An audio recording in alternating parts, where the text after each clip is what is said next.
Dadgummit, Brad. Boom. Boom, boom, boom, boom, boom, boom, boom, boom, boom. Ch, ch, ch. Guys, Boom, boom, boom, boom, boom, boom, boom, boom. I Ch, apologize for ch, this ch. unprofessionalism. So Boom, boom, enjoy boom, the boom, boom, show, boom, sit boom, back boom, and boom. relax. Ch. You're supposed to do the lyrics.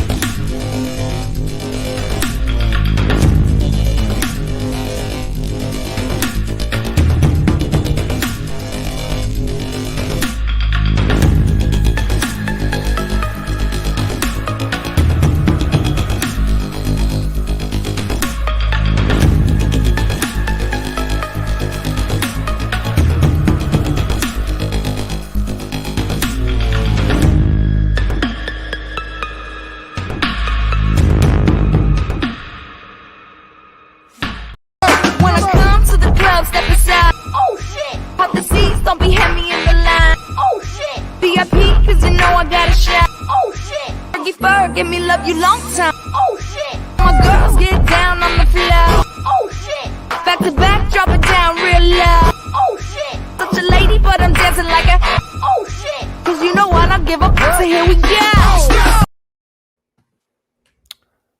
What's going on, guys and gals, and welcome to Good Reel Hunting. We're waiting for the good reels, so you don't have to. It's your boy Brad. Man's right over there. Chris is right underneath us, and it is a very nice Thursday out here today. The fall weather is here. It's striking on all cylinders. It's Halloween season, and of course, it's in the middle. We're in the middle of Good Reel Hunting 2021 right now, where we've been celebrating Halloween all month long. So tonight, we're looking forward to talking some spoilers on Halloween Kills, which came out last week.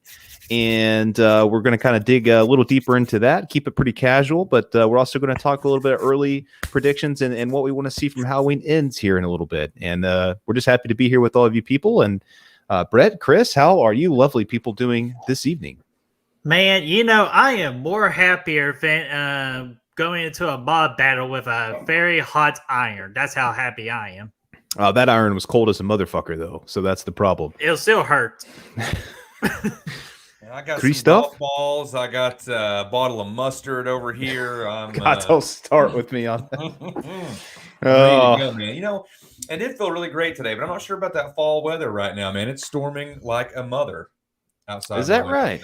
Yeah, same here. So I'm hoping, fingers crossed, that my power don't go out just because I got the bad electric company. So yeah, see, Chris knows what I'm talking about. So yeah, absolutely. But man, but actually, sorry, but before we get started, a certain YouTube channel out there has been doing badass lately that they actually hit 800 subscribers, and that is the Slaughter Lamb with Darren Sands and Frank Riker. So the joke is I'm pissed off that they passed us already. But again, if it could be anybody to pass us, it would be those two gents because they have been super talented. They're so awesome to talk to. They're really good people. So guys, Frank and Darren, congratulations on 800 subs, and you will get to 1,000 in November. Well, Brett, man, can speak for himself because I'm not mad at it at all. I think you guys are much well deserving of it than we are because we're a bunch of goons and you guys are a bunch of professionals out there, and just as much as Steve Buscemi and Reservoir Dogs, you very much deserve it, and great stuff. Keep it up. Can't wait for more.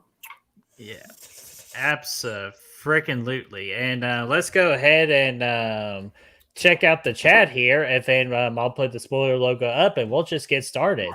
Sounds like a plan, Stan. Cole was in here earlier saying we could do this right now, just saying, and he sent that around 7:39, I believe, yesterday. So he was ready, man. So Cole, if you're here, what's up? Miss Carter, what's going on? Chad saying, what the fuck is this shit? That is the Lost Fergie video I found. You're welcome. Kyle from Fleet's House of Horror. We got Rob Kerr. We got Destiny. What's going on? And Chad asked, who is Destiny Faulkner? I don't know. I guess it's a troll. And then she also said, what is Chad? nobody fucking knows what chat is. So, oh, Okay. and there's Darren. Well, what's going on, Darren? How are you guys doing? Very well, man. Well, we're very happy to have you guys here tonight as we talk a little Halloween kills. Of course, like it says in the trailer, not the trailer, the thumbnail, the title, and what we said already. We are going to be talking spoilers on the movie today. So if you haven't seen the movie, you don't want to be spoiled. Be sure just to go ahead and back on out of here. Come back after you've seen the movie. Check that rerun, as if you will, and check it out then, because we're going to have some fun today. If you don't care about being spoiled and you haven't seen it, then, well, what the hell, man? Just hang out. We're going to have a good time. We're going to keep things just kind of loose and have a good time. But, boys, it's been about a week now since we've seen the movie. We had our spoiler-free review on Friday last week, Thursday night, actually. We were all kind of a little disappointed with it, to say the least. I think we both came in. Chris and I came in at a 3, and Bertman was at a 3.5. So yeah, what's changed since then? What are your thoughts? Are you pumped about it or what? Or has it but before that, Cole doesn't want to be. Cole Loveday does not want to be spoiled. Damn it, Cole! That's the whole purpose of this show. We can spoil it for him right now. Just show him a video of a dog taking a massive shit. How about a horse taking a shit out of a dog's ass? No, if I wanted to get a look at a bull's ass, I could stick my head up there. All right. Let's get into some Halloween kills. It's not that low, but no. Watch. How many times have you guys watched it so far? I've watched it 3 times. I've just seen it 2 times. Yeah, I saw it in theaters. I was still driving home on the when you guys did the thing on Sunday, so I've still only seen it the 1 time. It's probably enough, really. Okay. Where do God, Mike? So how are you supposed to know? You gotta give it a second rewatch. Come on now. Yeah, I probably will go back and see it eventually. So where do y'all even want to begin? Because there's so many directions we can go with this. Let's just you want to go chronologically as best we can from our memories, I guess, and just kind of talk about the movie, or and the chat will help us stay astray on the path of the chronological order. So let's just start with the Universal logo. Just being awesome as usual. Then we get the Blumhouse logo. Wow. Wait, not that too chronological. No. Well, I'll tell you what though, they do have the music the score started early. It started during the logo, and it was very strong at that point. It was the same as Halloween 2018. Yeah, I mean, it was the same, but it was a little bit, I liked it quite a bit. But we get into this thing. It has multiple, like I said, and if you watched our watch along on Sunday with Bert and I, this thing, I said this thing has like 4 different openings. Okay, you start with Hawkins there, and Cameron walking up to him and being like, "Oh, yeah, you're still alive. I guess some help for you." And then it cuts to it does the flashback, which is really good. I thought that segment there was fantastic. So and then obviously it does Jamie and Lori and then Michael coming out and all this other shit. Let's talk about the flashback for a little bit. Did we like that? Any problems with it? Yeah, Bubby, I thought it was good, man. That's probably the best thing about the entire movie were the little flashback sequences. I thought those were handled really well. They could have really shat the bed with that easily, and I thought they did. Bert was well on his way. Yeah, we need the play. We got to do this play by play, and also Chad got the Tommy Boy reference. Yeah, hell yeah. Put the bull's ass up there. No, I can't even get the wrong line right. Anyway, Brett, what do you think about this flashback? Okay, I thought it was pretty good.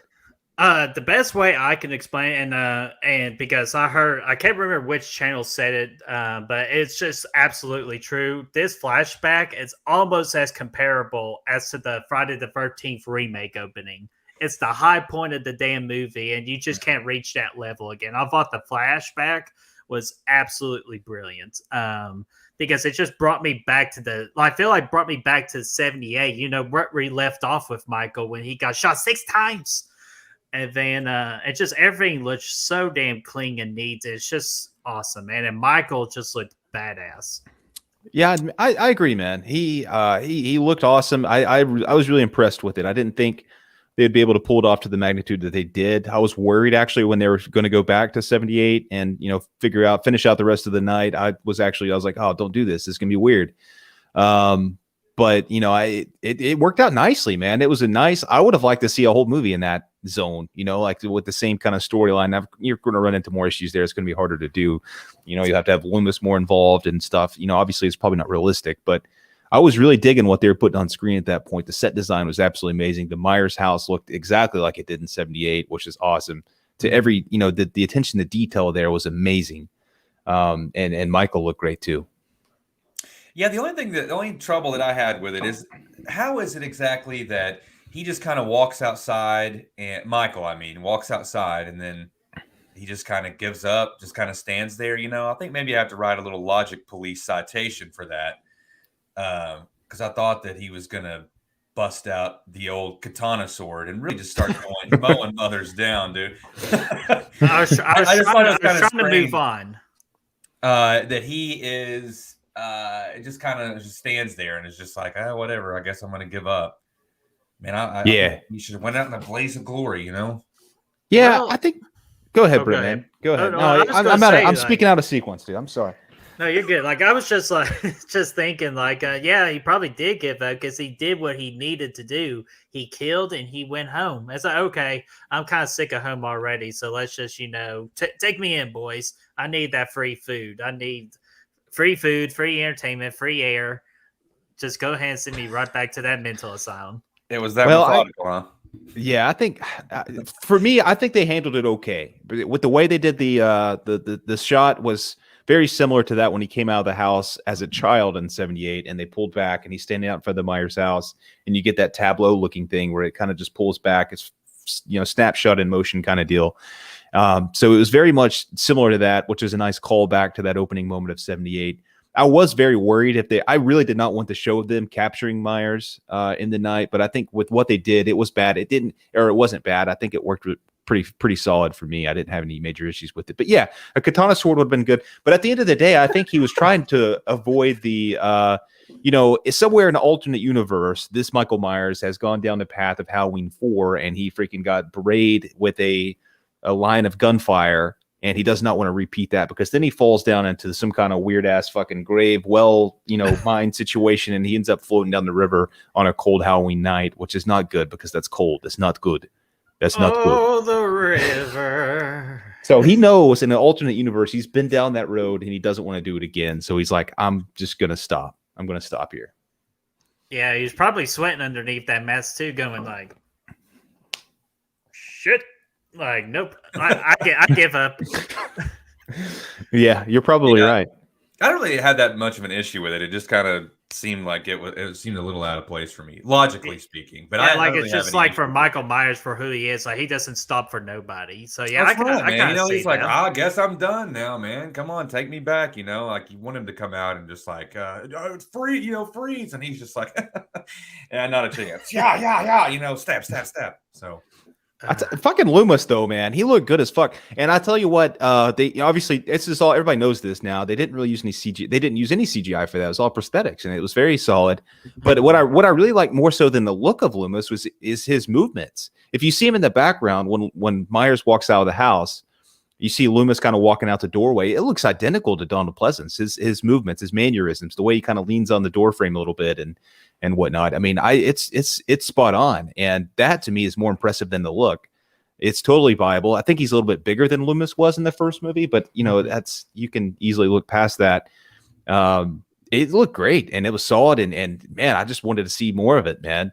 And yes, yeah. Frank just said decent lighting with Loomis too. Fantastic. The lighting in general in the flashback was out of it was amazing. Yeah, that was great. And I actually read somewhere that actor wanted to get into the mind of Donald Pleasance so deeply and he was so into it that he actually just chugged a whole bottle of whiskey. I think just right before he even showed up on set, just to really crank it out.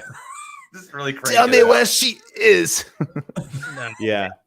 Now, if anything, we need to get freaking Frank as Dr. Loomis, because he does a great Dr. Loomis impression, and I'll do my best to try to even come close to his level.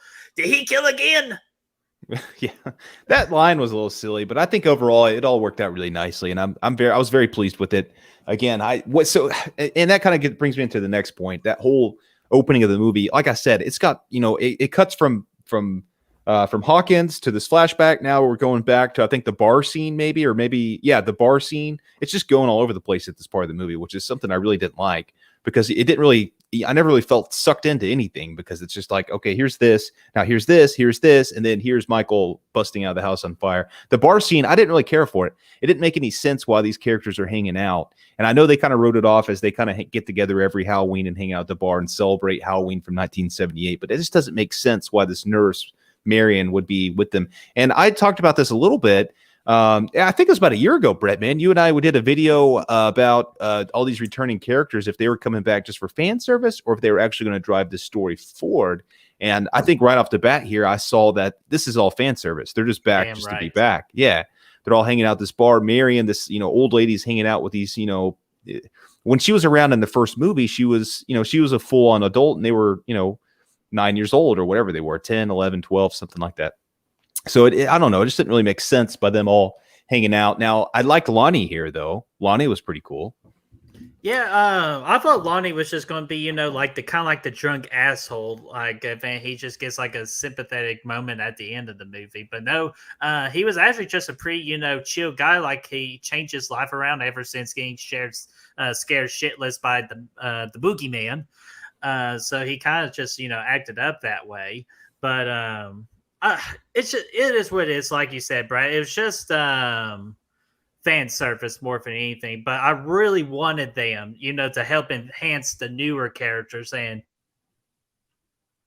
oh, mercy heavens! The storm got to him. Time. Yeah, this happens from time to time. Bubby. Oh, he is on fire.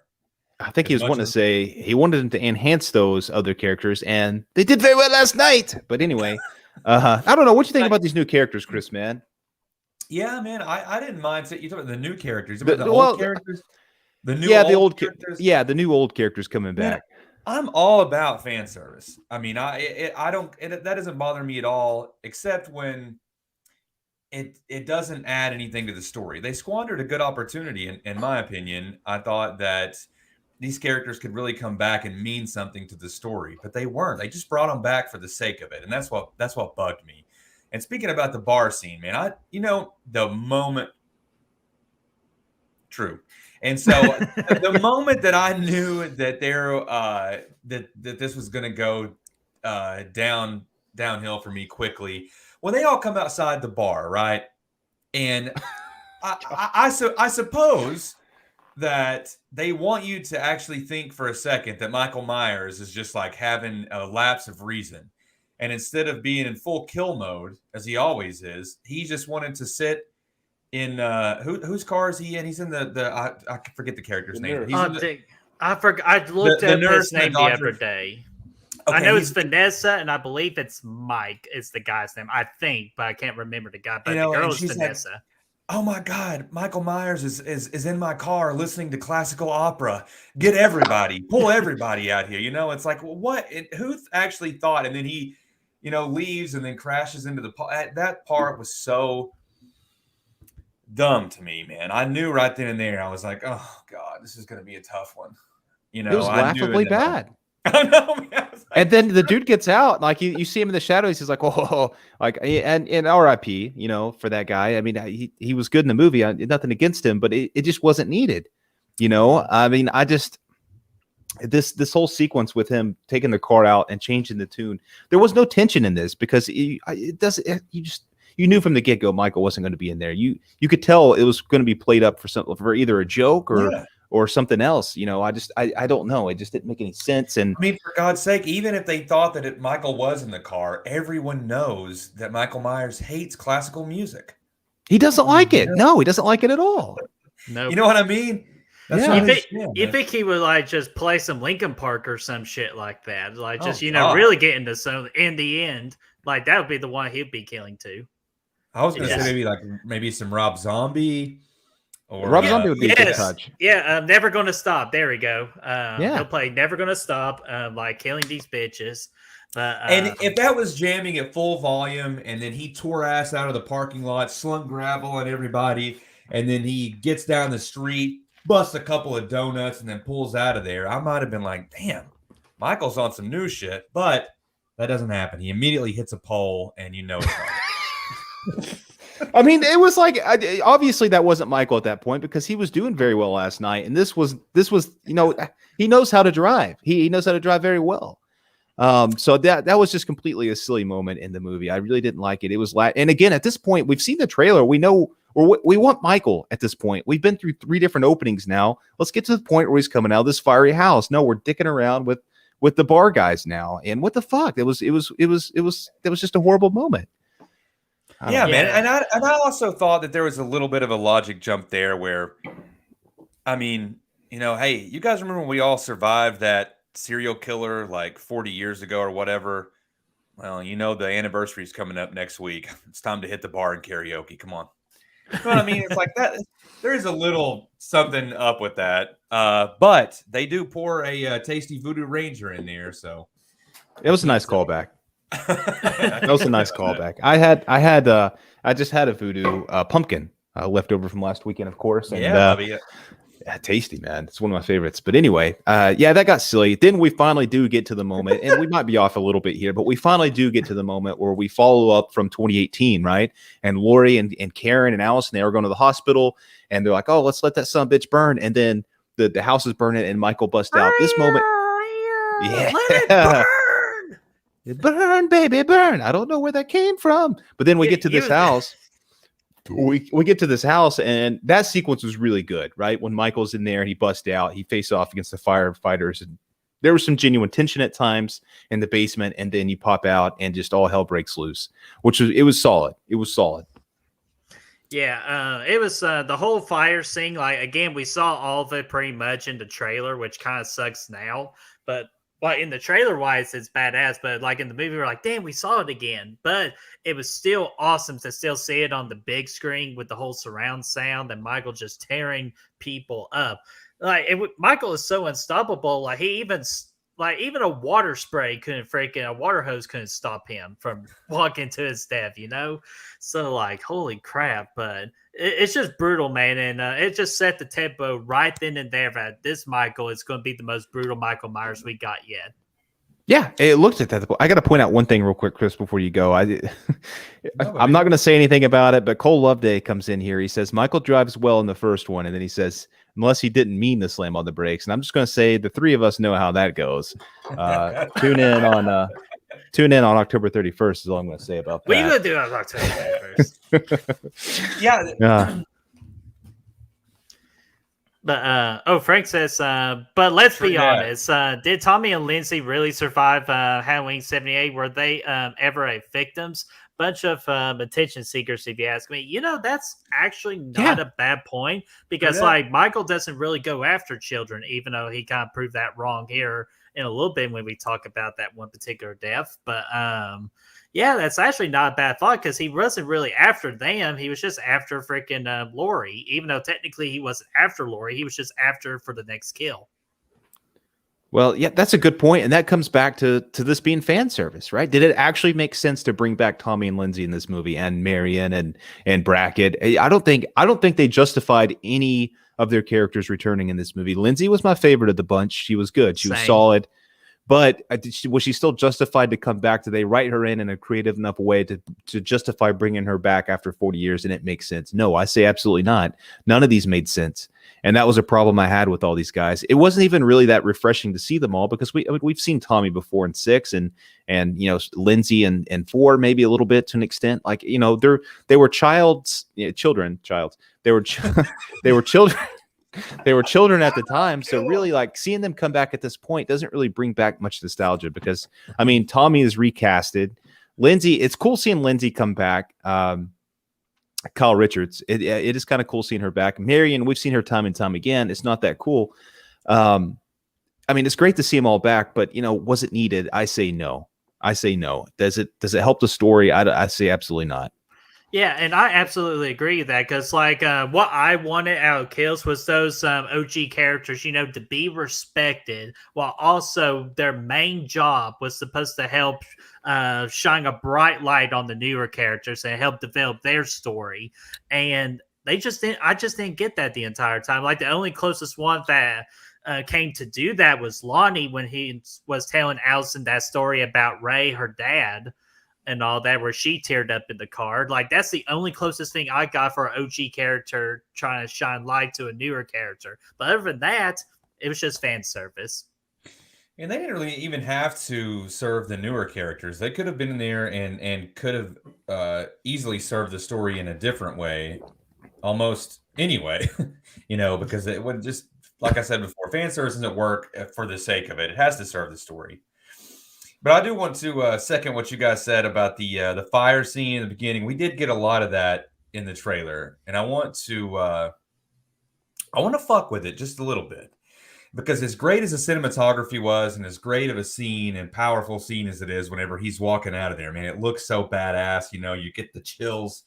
And he comes out, though, and, I mean, he murdered the one guy inside, right? He's already, like, put off the alarm in there. He murdered 2 people inside. The double down. Yeah, the double down. Right, double tap in there. And so now he's coming out, and he just murdered two dudes in there. And all the firefighters around there are like, man, it's almost like a scene from The Matrix or something. It's kind of what we talked about before, where he's like slapping the Halligan against his hand, I don't know, man. Something about that just does not sit well. Like, it just doesn't make much sense. They're like, oh, let's go. And it's like one character at a time. He's like, yeah, ninja style, man. It's like all of a sudden it turns into an action movie, and it's like, no, this guy's he should have came out, killed the one guy brutally, with the saw, and everybody else is supposed to look and go, oh, fuck, and then go the other way.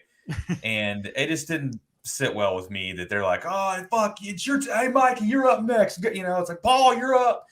And it's everybody's running in all at once. It just didn't make a lot of sense to me that it happened that way. Mm-hmm. That's a good point. And one thing to remember is it was cool. It was a fun time to watch it. I actually do enjoy that sequence. I'm not going to really say it's a bad thing because I really had a fun time seeing Michael tear shit up and seeing that brutal Michael again because I mean, definitely the most brutal he's been since, Rob Zombie's Michael Myers, pretty brutal as fuck too. It's fun. I'm not really complaining about it, but these movies wanted to go back to the 1978 version of the character. And he's really not that kind of person. This is kind of more like more what you would see with Rob Zombie's Michael Myers, more what you would see with Jason, even to an extent, to come out and just berate, just destroy a whole fucking ton of people. I'm not really complaining about it because it's still badass, but I will say that it doesn't really make much sense with the character that we saw back in the day. So, I mean, it's kind of a mix, I guess you could say, but at the end of the day, it was badass as hell. And I'm not saying I didn't have hella fun with it. I'm just saying it didn't sit well with me in terms of like the character. It just didn't seem like it fit in with everything else. I still had hella fun with it. In fact, I want to propose a alternate version of that where he comes out, the music is suspenseful, and all of a sudden we kick right into The Roof is on Fire by the Bloodhound Gang. You guys know that song? The roof. You're right. It kicks into that. And he's just out there throwing saw blades into people. He's taking the Halligan. He shoves it up a guy's ass and picks him up, whatever, man. And he just starts tearing people apart. And that song's in the background. That would have worked so perfectly, man. Oh, man. Or I just would have played the song of Michael started the fire. What if there's even like a dance number in there, and he's doing like the hot-blooded song plays. She's on fire, but you changed it to he, Yeah. Anyway, that was silly. Worked. Okay. Evil dies tonight. Midnight. What's up, Chris? How's it going, man? We're just having a little fun tonight. Nothing too crazy. Keeping it cash. Talking all Halloween Kills spoilers, of course. After that, we get in. Honestly, some of it's a blur at that point. We get a lot of different things kind of bouncing back. We get introduction, of course, to Big John, Little John at the Myers house, which was a lot of fun. God. What? Yeah. All right. Okay. I'm not even going to entertain that, Brett. I'm not going to do it. But I thought that was a fun sequence. It really kind of was meshed in between a lot of stuff the first time we saw them. But I think they were just kind of bringing us back to the Myers house. We see the drone couple there. That scene I liked. That was a lot of fun. That was actually, those characters were a lot of fun. And that's actually where Nick Castle's cameo was going to be, but it wasn't in the movie. But that sequence was cool. But we'll just kind of put those together. Anything stand out for you guys there? Chris, go ahead.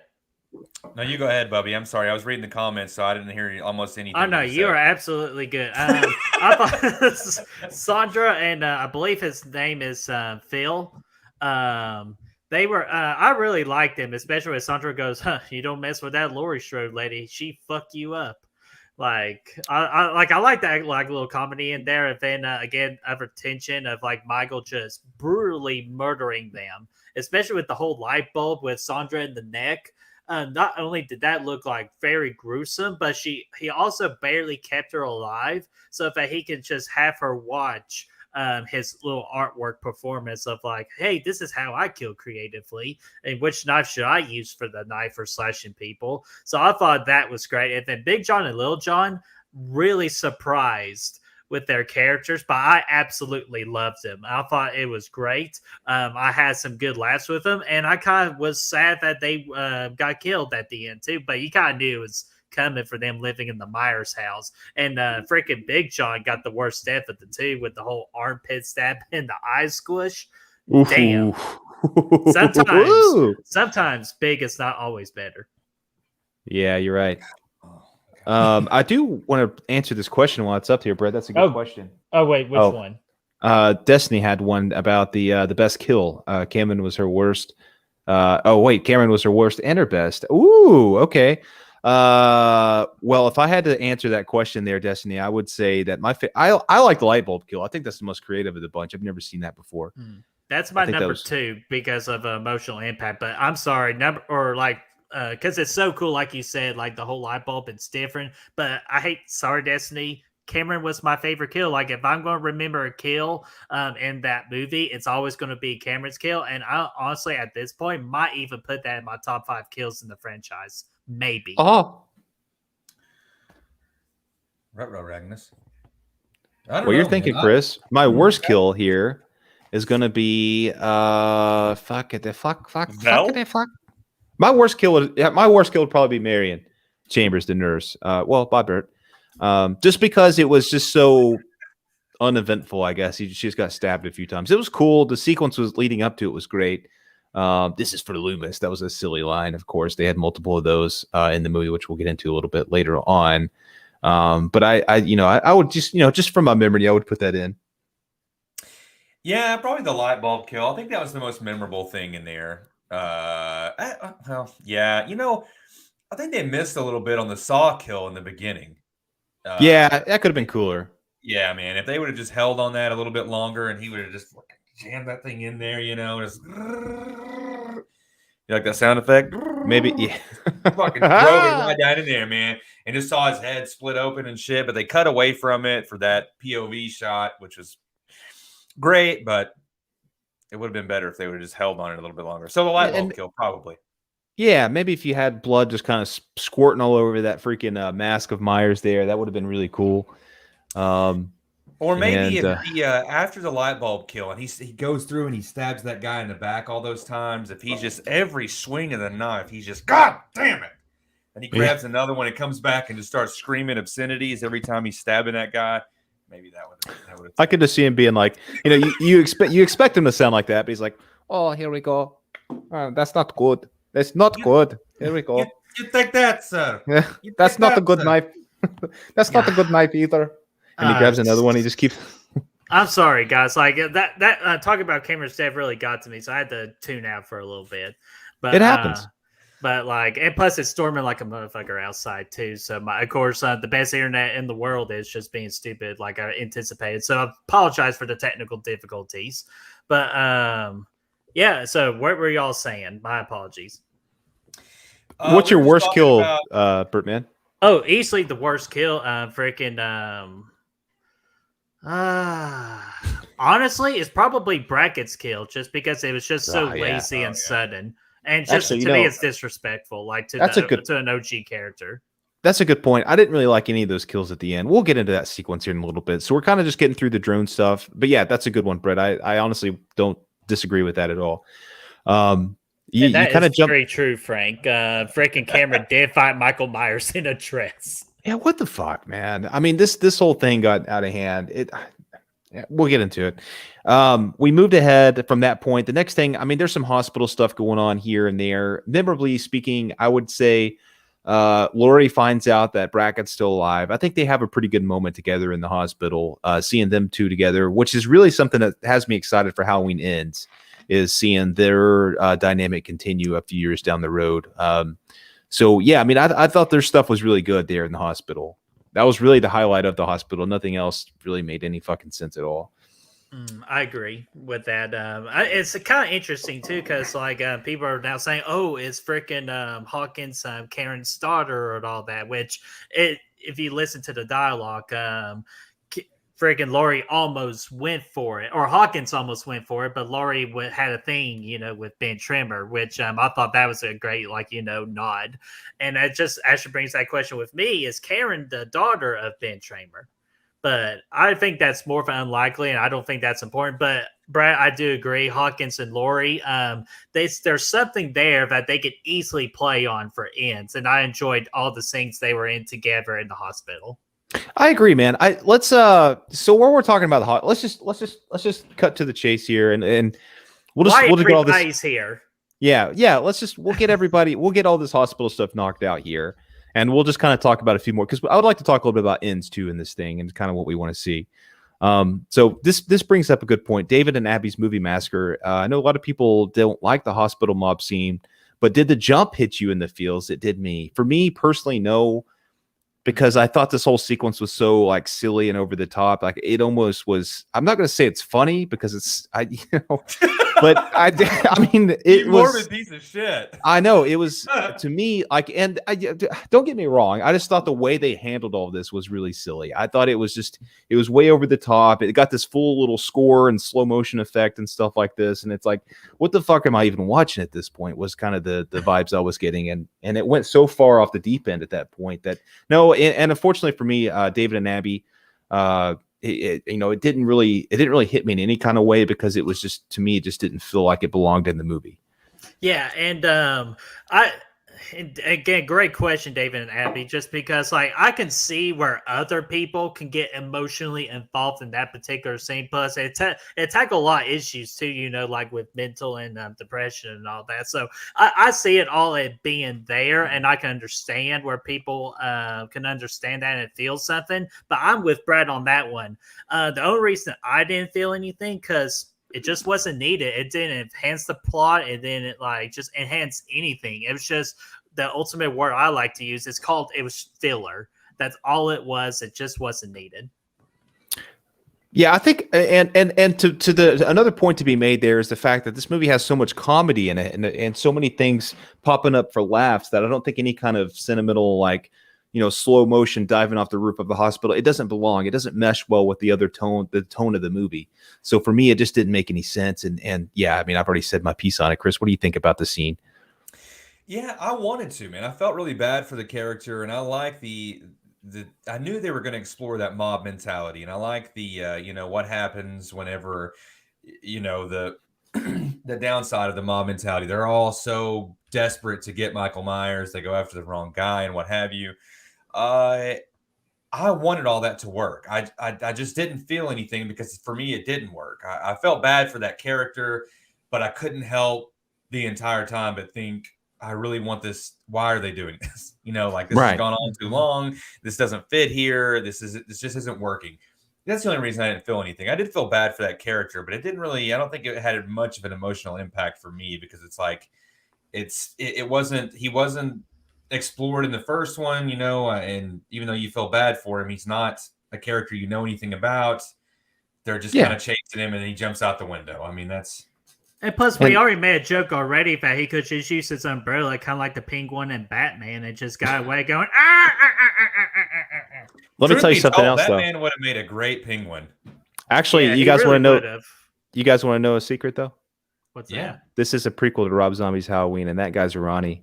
And now that he fell off this roof here, he's all broken up here, bitch, and he can't work. He can't work. I'm all broke up, bitch. That's what happened to Ronnie, man. I think I'm king of mental note. But man, but yeah, and again, I just feel worse for the actor who actually didn't get to see this movie than I am entirely of that, pretty much that scene alone. Yeah, yeah. That was for real, man. That's the emotional thing because like that actor did what he was asked to. He did it good, and he just didn't get a chance to see his own movie. I think it's shit, but it is what it is. Yeah, and props to him. He didn't do it. It's nothing against him or his kid. It's just it's the writing here is what it is.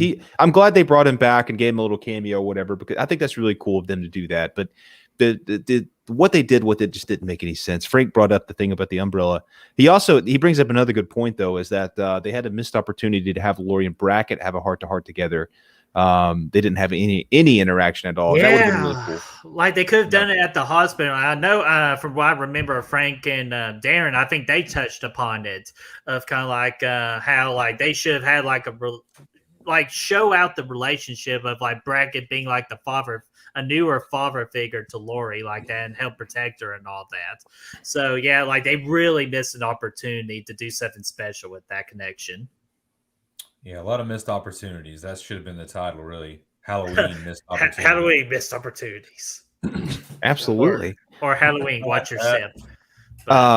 There's another thing I really didn't like about the hospital sequences, and that's the misuse of Sheriff Barker. I thought he could have been a really cool part of the story. He was barely used. Character in cinema history. Yeah, I mean, I wouldn't say that. I wouldn't go that far, but I mean, in the Halloween franchise, maybe. Yeah, I mean, I think. I mean, he was barely used in 2018. Fair. Okay, cool. At this point, he's a returning character from that movie. Instead of focusing on all these other, characters that come back just to get fucking killed off later, let's focus on him and build him up a little bit. Oh, we've had so many great sheriffs in the franchise of Halloween with Brackett and the dude from 4 and 5. God dang, what's his name? It's just blanking me right now, live on the spot. But yeah, he's a great sheriff. Very good. He's a very good sheriff. I would have voted for him. I really would have. But yeah, you had all these great sheriffs before Brackett again in the remakes from Rob Zombie. And at this point, this guy's he's just sitting there and he's wasted in the hospital. And it makes sense while these cops are at the hospital instead of out there looking for Michael. That's another issue with the writing I had with this movie is every cop in the city, it seems like, is here at the hospital just, doing nothing essentially when Michael's out there literally actively on a rampage, leaving the mob to go find him. And at one point, even the mob and the cops were at the hospital while Michael was out there on an active rampage. It didn't make any sense. No, it didn't make sense at all. And yeah, here we go. Darren brought up the part that didn't make sense, and it pisses Brad off. The fucking morgue is next door to the canteen. What the fuck, man? Like, yeah, when we were watching the movie the other day, and this is something like, why? They're not going to have these bodies out in the open like that. Like you're just walking through the hospital and they got this fucking dude with his head flayed open from a fence post, just laying out so for everybody to see. No, and Sartain's dick too. Unfortunately, yeah, Sartain was laying there. What the? Yeah, he had his head smashed in like that dude from the titty bar and Halloween 2 from Rob Zombie. Oh yeah, say something. And then, yeah, and I agree with Frank because I was actually thinking it too. Never trust a guy in a cowboy hat in Illinois.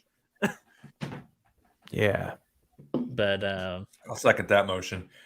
Yeah, it's a little weird, man. Although there have been certain points in my life where I've been a regular at a bar, and I would, just think, man, it'd be really cool if there was a morgue next door that I could go to and just kind of have some fun.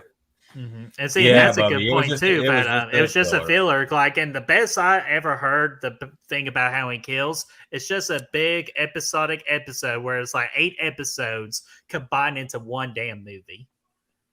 Yeah, I mean, it feels very much like The Last Jedi of the trilogy, right? You get up here to this point, you get a pretty solid movie to start things off, and you're really looking forward to that second one. They come out with this badass trailer that looks like it's going to be the best Halloween movie, the best Star Wars movie of the whole franchise, and you get to it, and it's like, what? None of this stuff in the trailer is really translating over to the film. All this stuff just seems like you're showing all the highlights of the movie here in this 2 minutes, and the rest of it is not really progressing the trilogy along to the third movie the way it should. It just feels like, we're really no farther along now than we were at the end of Halloween 2018.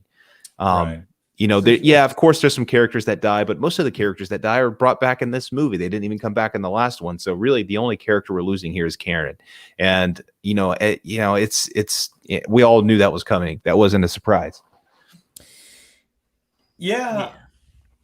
It's filler, but it didn't have to be. There's a lot of ways that this could have really gone and really amped up everything for Ends, man. I'm less excited for Ends now than I was before. I'm probably alone in that, but I don't know.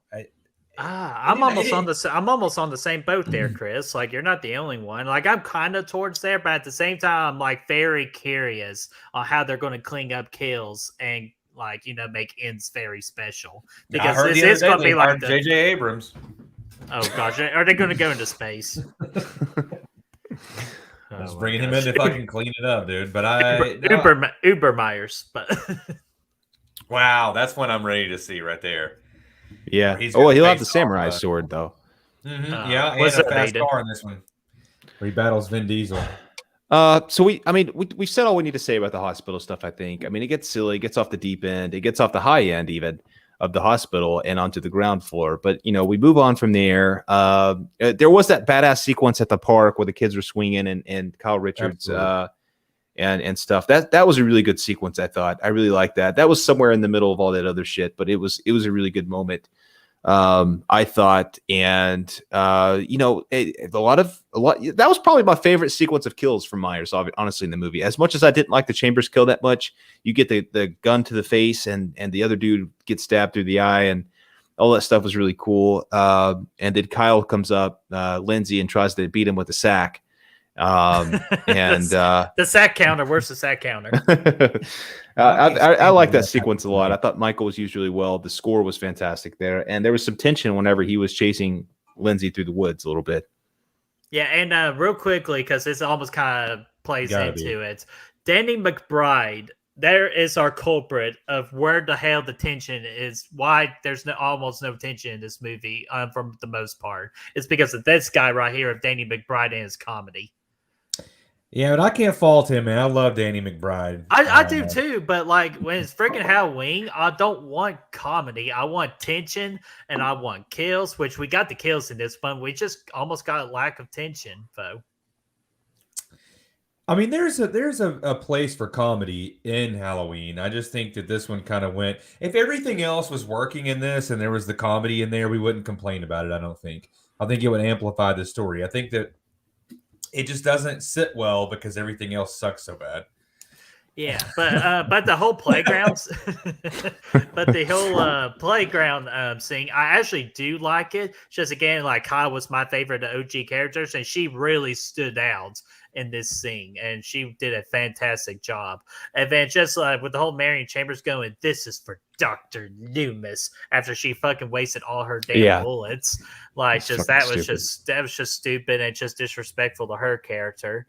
And then the kills to the nurse and doctor, they were cool. I think we get beautiful cinematography and a good chasing with Kyle and Michael.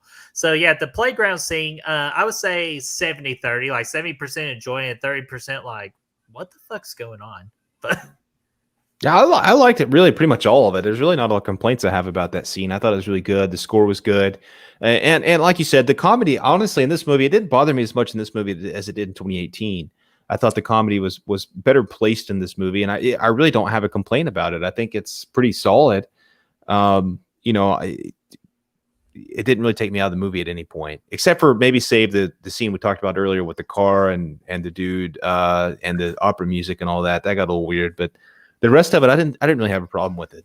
Yeah, and real quickly before you respond, Chris, welcome to the channel, Eric Dixon. The dialogue was shit. Yeah, I would say for a good chunk of it, it was really damn atrocious. Yeah, it was horrible. And while we're on that note, we can talk about some of these stupid ass catchphrases we hear in here. Obviously, we hear "Evil dies tonight." Oh my gosh, that happens a lot. The 40 years, all that. Yeah. But what I really hate about this fucking movie is we already talked about the Marion Chambers one where he said, "This is for Loomis," and then there's one at the end where Brackett's talking. They get the guys together, and there's the irons out there. There's pitchforks. There's fucking samurai. I'm sure there was at least one samurai sword there, Chris. We didn't see it. I'm sorry, but it was there. And they got their sticks. Yeah, they had their sticks out there, and they're ready to freaking just beat Michael's ass. And Brackett looks at him. He's like, "It's Halloween. Everybody's entitled to one good scare." And I know it's a callback to the original movie. I get that, but it doesn't make sense. This isn't a callback. Yeah, it's not something Brackett is remembering from 1978 saying, "Oh, I said this to Laurie once. Let's say it again." No, that's literally written in the script just as fan service, and it makes literally zero sense in this moment when he's talking to Michael Myers for him to say that. The wording doesn't even make sense. Like, what? It's not entitled to it. Michael Myers is not entitled to one get scared on Halloween. This doesn't make any fucking sense. Well, he doesn't get scared anyway, so it's like what the hell? And this old man, why would he think to say that? Yeah, exactly. It was one thing he said 40 years ago. It would probably be something along the lines of like, "Oh God, please let me see my grandkids again." You know, it's fucking. He would say something about Annie. If he was going to say anything directly to Micah, he would say, "You killed my daughter." Yeah, he would say, "You killed my daughter, and I'm about to freaking blow your head off," or something. You know, obviously I would probably take that a few more. I would do a few more drafts of that line before I threw it into the movie. But he would say something like that. He's not going to say some random ass sentence he said to Laurie 40 years ago on the sidewalk. That doesn't make any sense. And it's just like I could even like imagine like Brackett like on the car ride over. He's probably in the back going, "Okay, I gotta think of something cool." Or I gotta think of something cool. Oh, I got it. It's just it just got refolked. No, that's from Die Hard 2. That's from Die Hard 2. No, I gotta think of something cool. You know what? Screw it. When I get there, I'll know exactly what to say. Everybody's entitled to one good scare. You dumb fuck. Who the fuck says that? Like that doesn't. What if it would have been Yippee Ki Yay? It would have made more sense. It would have made more sense because this man's seen Die Hard before. You know, it would have made more sense. Frank's got a point here. I would like to have seen Marion hand over Loomis's file on Michael to Laurie, telling her that maybe the secret to Michael is in here. Marion drives off. That works. Yeah, it's your little nod. Yeah. It helps enhance the plot and enhance character and get her out there. Simple. And that's another. Yeah, it's another thing we didn't see Marion and Laurie together either, and that's a good point, Frank. Is these characters never the point of having all these returning characters together is to reunite them with Laurie, in my opinion, to reunite it's the same fucking thing they did with Star Wars. They brought back all these characters and they never put them together in the same room. Who gives a fuck if they're all back if they don't interact with each other? Like that doesn't make any sense. The nostalgia of seeing them. Yeah, and they just fucking murder them off for no reason. And all this we're talking about, all these missed opportunities, and we spent 20 minutes chasing that man out of the fucking window. At the roof of that hospital. We spent at least 15 chasing him out of there. I can't believe it. I can't believe that someone signed off on this. Like, hey, are we still good to do all 15 minutes, like chasing this guy out of here? We're good, bub. You know, like, man, come on. One person be the voice of reason. Yeah, the movie would have been better 15 minutes shorter than putting that in there. But if you could keep the same runtime and give us more Michael, give us more Laurie, give us more anything in that time period, you know? Yeah, of course. Yeah, they all deserve to die, but make it worth it. Come on.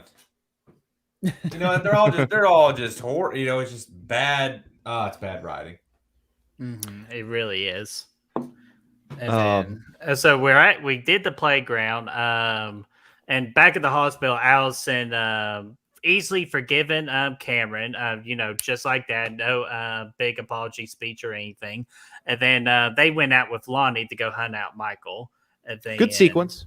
Yeah, good sequence and all that. And Destiny brought out when she did 2 streams talking about Allison hearing the story about Ray and getting her teared up. That was a good little moment and the character development of Allison of why she wants to kill Michael. And then you just want to go into the third act, like to the Michael's house. Yeah, let's talk a little bit about the Johns. Their second sequence where they die there at the Myers house. I thought that was fun. Even they did bring a little bit of humor into that, but I didn't think it was bad. I thought it was a pretty fun sequence. I mean, we're at this movie, honestly, when we're going to see a Halloween movie in 2021, we're not going to get scared. We're going to have a good time, and this movie provided a good time. And the sequence, I mean, in general, provided a good time, I think. and I thought they were just fun characters too. I didn't feel like their comedy was forced too heavily. There were times where you could kind of tell it was kind of forced in, like when Big John picked up the little knife and Little John picked up the big knife. I thought that was kind of like a hidden joke right there. But like, I still thought they were enjoyable. I actually did care about them, and when Michael got them, that it was kind of sad. See, that was more sad than the whole hospital scene. I cared more about those guys who we met in this movie than I cared about any of the returning characters, which shouldn't really be the case. But I mean, it is, and yeah, I did. That was probably the saddest moment of the movie. Whereas it was a little humorous at times too, where they're going through the house and he spooks himself out in the mirror. He's like, "Oh, that was pretty good." So, Chris, what do you think of Big John, Little John? I love them, man. I love. They gave you someone to root for, and they provided a little comedy in there as well. And it wasn't too heavy on the comedy. I thought they were just really likable characters, and the way they interacted with each other just happened to be kind of funny, which added something to it. And I love the fact that they play on the fact that they're aware of whose house it is, because they bring that up several times, like, whose house this is. So I thought versus like making them clueless characters, like, "Oh, what house are we in?" and all that. Yeah, I like that. Like, that's a logical so no logical citation right there. So that was impressed with and you could tell that they were kind of like, "Oh, do you want?" There's an earlier scene where they're like, "Do you want to buy the Michael Myers house?" And then they're like, "Yeah, let's do it." And so I enjoyed their characters a lot, man. I rooted for them. Knew they were going to die pretty horribly, but loved all the scenes they were in, man. It's one of my favorite parts of the whole thing. Something that really worked for me. I liked it. Definitely a highlight. Yeah, everything was clicking with all that stuff, man. The comedy, the tension at times, and and everything about it. And then they did the old the record player. That was a sequence where he puts the record song on, like Stranger Style, and he puts that stuff on, and they're playing some music. I thought it kind of worked to an extent a little bit. Even I thought. I wonder how many downloads that song got after Kills. Not as many as your next. Oh, I forgot to go back to. No, Rob brought up something earlier that was a compliment. I know, I was just screwing with you. But Chris, what were you saying? I was saying Rob brought up something earlier that was kind of a nice little nod where I think the karaoke song that one of the girls were singing. Oh yes, let me get that. Was actually an old Coupe de Ville's, the Coupe de Ville, some shit like that. Yeah, it was from John Carpenter's old band. I just saw that in an interview. God damn it, been drinking too much. Was an old song from John Carpenter in his band. I think it was called the Coupe de Ville, something like that. David Gordon Green mentioned that in an interview earlier today. That's freaking awesome, man. That's Dude, a cool little nod. Yeah, like I figured like at the bar scene there was going to be a bunch of nods. So I guess like just in a couple of weeks we're going to get what those exact nods are, and that's one of them. Yeah, Bubby, I wanted that charcuterie board, man. I just wanted those grapes. Yeah, Little John knows how to make a spread, dude. Meat, imported cheeses, and grapes. Let me pull up a chair. 100%, man. Yeah, give me a bite of that, man. You pay a top dollar for that shit at a brunch restaurant for sure. Oh, sorry. No, go ahead. Sorry. I didn't mean to click that, Brett. You pick whatever you were doing. No, you're good. I just Fluff. That's a good point, Great point. Tommy was wearing a wedding ring, yet they never mentioned his family. Yeah, because everybody thought that he was married to Lindsay, and then I saw somebody brought up a great point that they could have done Tommy and Lindsay be married but divorced, don't like each other, but have to work together. See that that would have been interesting, but it was just bland. So it was just majorly disappointing. That's all I can really say. Missed opportunities, man. Absolutely. Okay, yeah, see that was the last point I was going to. Went down. And I was going to bring up that point a little bit for Big John and Little John. I didn't mind that they were gay, just because, they were newer characters, so you could do whatever you wanted to them. So that did not bother me whatsoever. I thought it was great. I thought it was absolutely great. I don't think it's it's really even a question. I think it was very absolutely not. But yeah. Outside of the originals. But all right, let's go to that third act with the Myers house, and then where Allison, Lonnie, and Cameron were there, and then and everybody's. I've been hearing complaints lately too of Lonnie saying like, "I don't want you to come in the house with me. I want you all safe." Why the fuck did you bring them with you onto this chase of Michael Myers?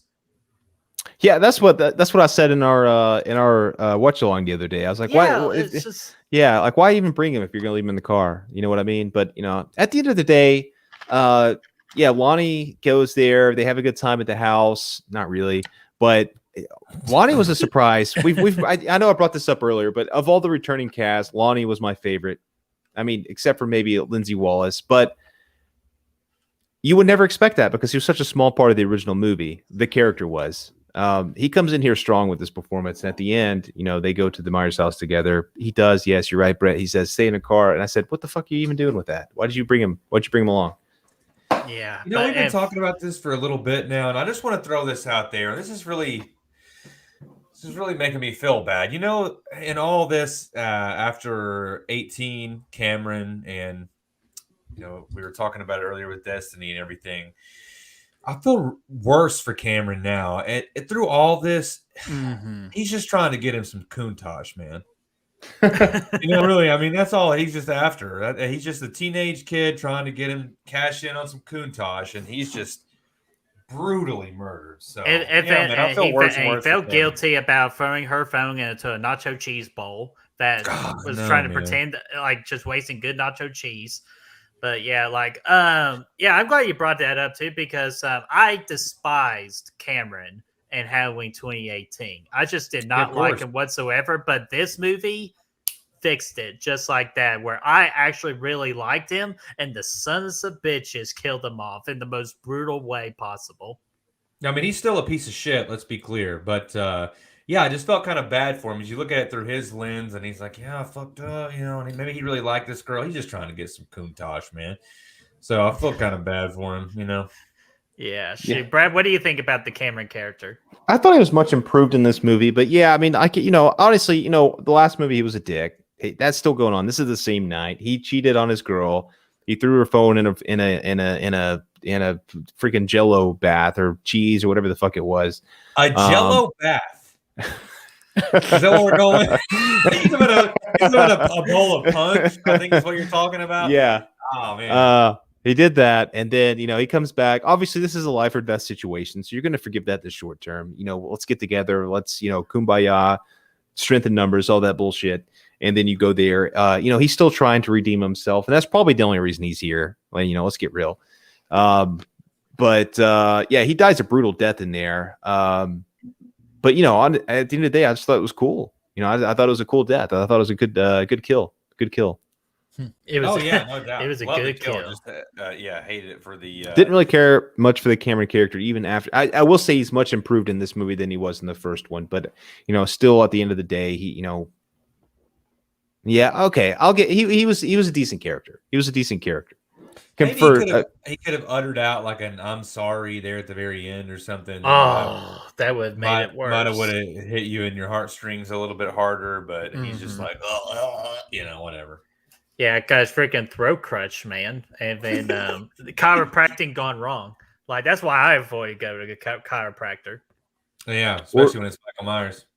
Yeah. Or if we got if you don't think I'm keeping a mental fucking checklist of all your bullshit from maybe a role reversal, you get Allison saying that to him, I think, that would have been a pretty cool time.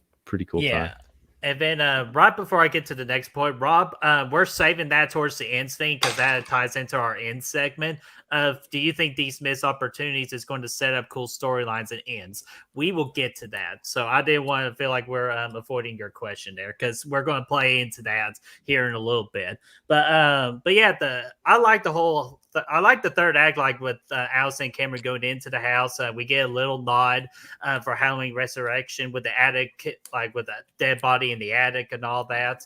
And Cameron with a brutal ass death, which absolutely sucked. But Allison gets her ass handed to her, even though she fought back. She stabbed Michael, I would say, about 2 times. So she didn't just was a total useless. So she actually did fight back, and she literally broke a leg falling down those stairs. And then Karen coming in to save the damn day with a pitchfork right into Michael's back, and then a nasty curve stop onto the steps. And then I thought all that was really well done. But then they left him there. Yeah, Karen's like, hey, just hang out there, Michael. I want you to recover before we do this again. Let's just not mess around anymore. When you go for the mask, they picked up. They learned a lot from Lori. Okay, they did. Not self-defense and all that stuff. They learned all that, but they also learned how to just freaking halfway kill a killer and then just let him come back. Yeah. Good sequence though, Brett, man. I like that. I like seeing I thought this was really one of Allison's best moments of the movie, just kind of standing up to Michael and do it and all that. I thought that was really good. And I liked it. Even with a broken fucking leg, she tried to put the team on her back and she tried to just go ahead and end it for the night. And I thought that was a lot of fun. Mm-hmm. And Chris, what did you think about the whole sequence right there before we get to the last scene?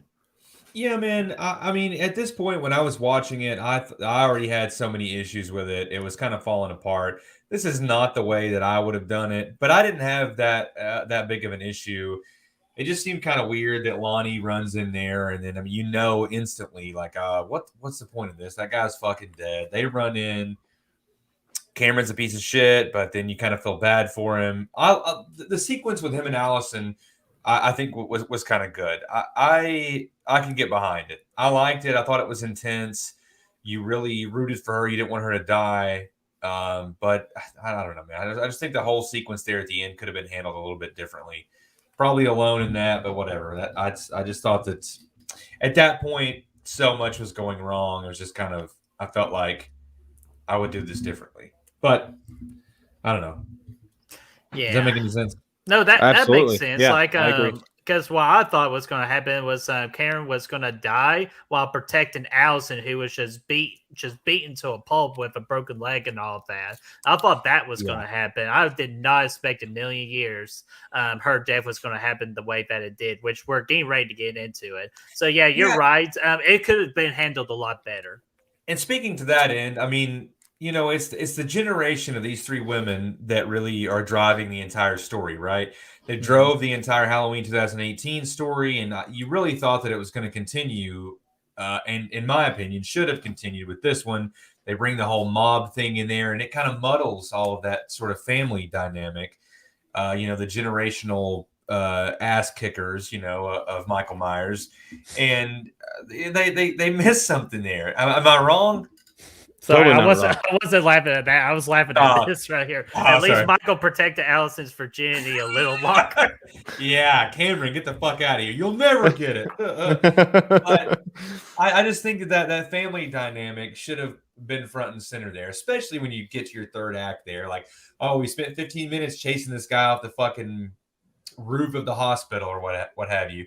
At least in the third act, ditch the mob thing and come back to the family dynamic that's driving your entire story, And so I thought that maybe there at the end, Cameron, all that stuff happens. Allison shows up. Then maybe Karen comes in and there's like a moment between Michael and Karen and Allison, and Lori, gets involved somehow. Do like a 2-on-1 assault and all that. And Karen kind of learns it's going to be a losing battle and just gets Allison out of there and sacrifices herself. Oh yeah, exactly. Allison, gets to safety, and then Karen dies saving her, or putting up a fight or what have you. Honestly, and the more that I'm thinking about it now, I could have probably forgiven more if they would have went that route for the whole mob thing. If they would have just rerouted back to the family story of this whole thing, which is, that's your driving force, and. Yeah, there again, man, just another missed opportunity. I don't know. Maybe that's just me. It just seems like there could have been. The Destiny's really taken up for Cameron, man. No, she is a huge Cameron defender, and I believe a Karen defender too from 2018. But she did bring up a good point because there are some deleted scenes from Halloween 2018 that make you like Cameron more. That he's actually not a douchebag. Well, and this is what I kind of put together with 2018. Still a douchebag. Is the Yeah, alcohol? to be fair. Blame the alcohol for Cameron for fucking up that night. What? Yeah, that's not an excuse, Brett. Man, come on. It come is on. an excuse. No, Alcohol that's never makes an you excuse. do dumbass things. Yeah, but it's still, it's not an excuse. Come on. Okay. All right. First Wait, I will Tyson over here. I will agree though, that those scenes did actually help his character out in 2018 quite a bit there. That's a good point. But the alcohol, come on. But no, I actually thought the end when he gets trapped at the end, Karen lures him out of the house with the mask. Hey, follow me, Michael. Oh, gotcha. And they do all that. The gotcha was a little silly. Gotcha but, 2.0.